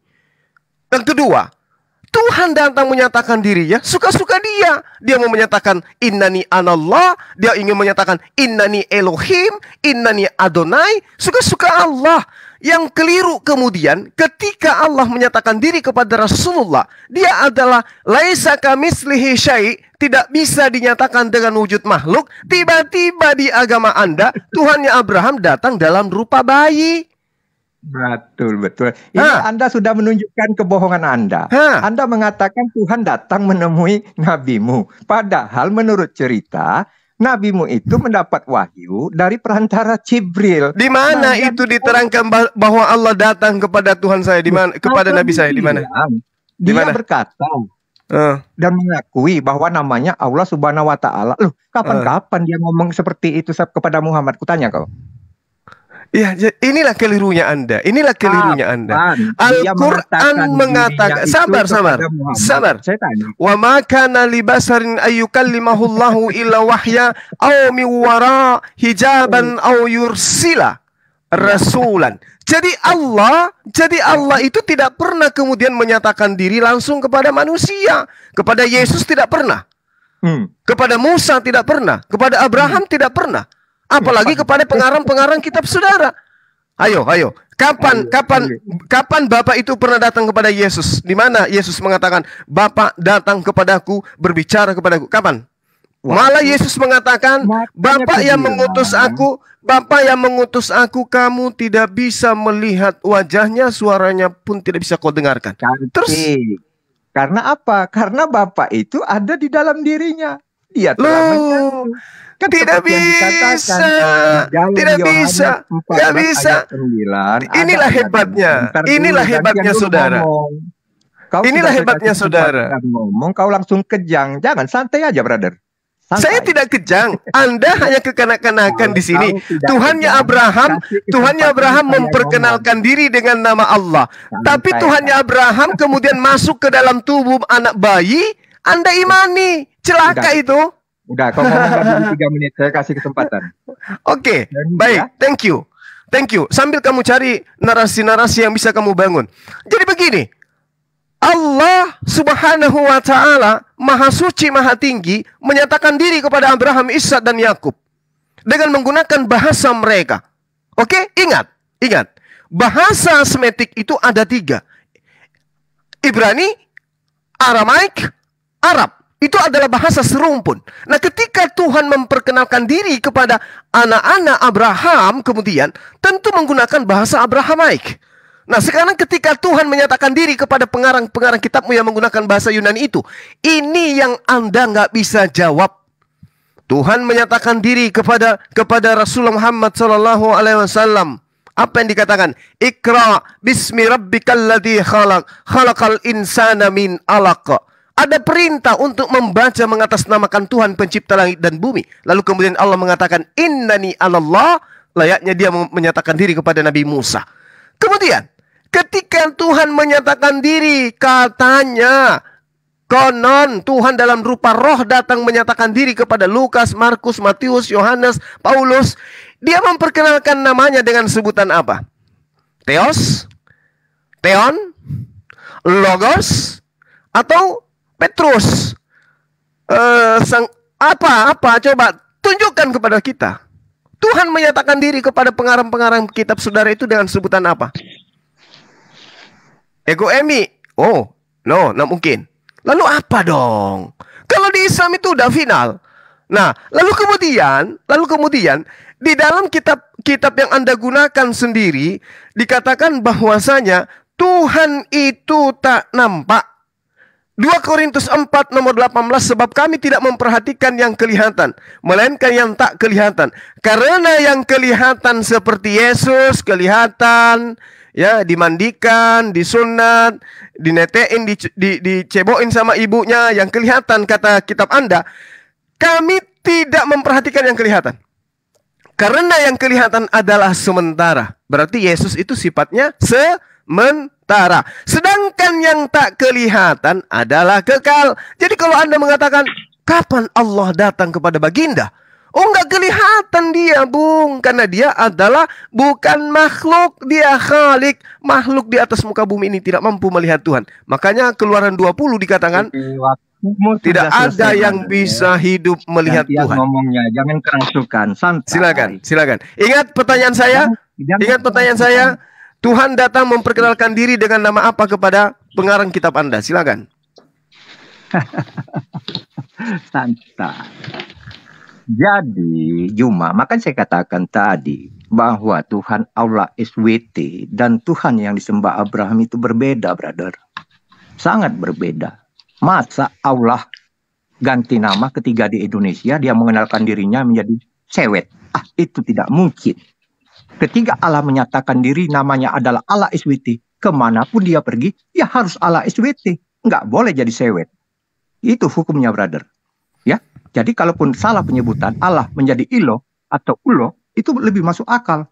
Tapi ketika Elohim YHWH menjadi Allah, secara lapas penulisan udah jelas berbeda. Jadi kami meyakini bahwa catatan-catatan yang ada di dalam kitab saudara itu bertentangan dengan kitab bangsa Israel yang dimiliki oleh orang Israel yang kami yakini. Seperti yang tertulis di dalam Kejadian 18. Demikian firman Tuhan. Kemudian Tuhan menampakkan diri kepada Abraham. Wah, Tuhan menampakkan diri. Kemudian Tuhan menampakkan diri kepada Abraham dekat pohon terbantin di Mamre. Sedang ia duduk di pintu kemahnya waktu hari panas terik. Ketika ia mengangkat mukanya, ia melihat 3 orang berdiri di depannya. Nah, jadi di ayat ini dijelaskan bahwa Tuhan yang disembah Abraham itu mampu menampakkan diri kepada siapapun yang dia kehendaki, brother. Nah, artinya kepada Abraham dia menampakkan diri beserta dengan kedua malaikat setianya, yaitu Mikael dan Gabriel. Disinilah dilanjutkan bahwa kedua malaikat itu pergi ke kota Sodom dan Gomora, ya, meninggalkan Tuhan. Mereka malaikat itu ditugaskan oleh Allah kami, Tuhan kami, untuk menyelesaikan masalah Sodom dan Gomora. Kemudian, brother Juma, dilanjutkan kembali di Keluaran 33. Ini tentang Musa. Tadi tentang Abraham yang bertemu dengan Tuhan dan menampakkan diri kepadanya. Di ayat Keluaran 33, catat bro ya, ayat 11. Dan Tuhan berbicara kepada Musa dengan berhadapan muka, seperti seorang berbicara kepada temannya. Oh, ini ternyata di kitab bangsa Israel ini, ternyata Tuhan itu luar biasa, sangat maha kuasa. Anda harus belajar kepada kitab bangsa Israel, brother. Kami orang Indonesia saja percaya nih sama kitab bangsa Israel. Kitab yang duluan ada sebelum Al-Quran. Dan Tuhan berbicara kepada Musa dengan berhadapan muka, seperti seorang berbicara kepada temannya. Kemudian kembalilah ia ke Peran, tapi abdinya Yosua bin oke lah. Artinya di sini saya mengambil kesimpulan Tuhan berhadapan muka dengan Musa. Selanjutnya di Keluaran 33 ayat 21. Jangan terlalu panjang, Pak John. Ya, ini kan yang baca, itu bukan Anda aja. Saya bilang kalau baca ini agak susah. Aku malas menunjukkan data inilah. Nanti nggak ditunjukkan data kalian keberatan. Ditunjukkan data kalian. Jangan terlalu panjang, substansinya saja lah. Nah, jadi di sini. Oke, saya tanggapi. Mau ceramah. Baik, saya tanggapi. Berfirmanlah Tuhan, ada suatu tempat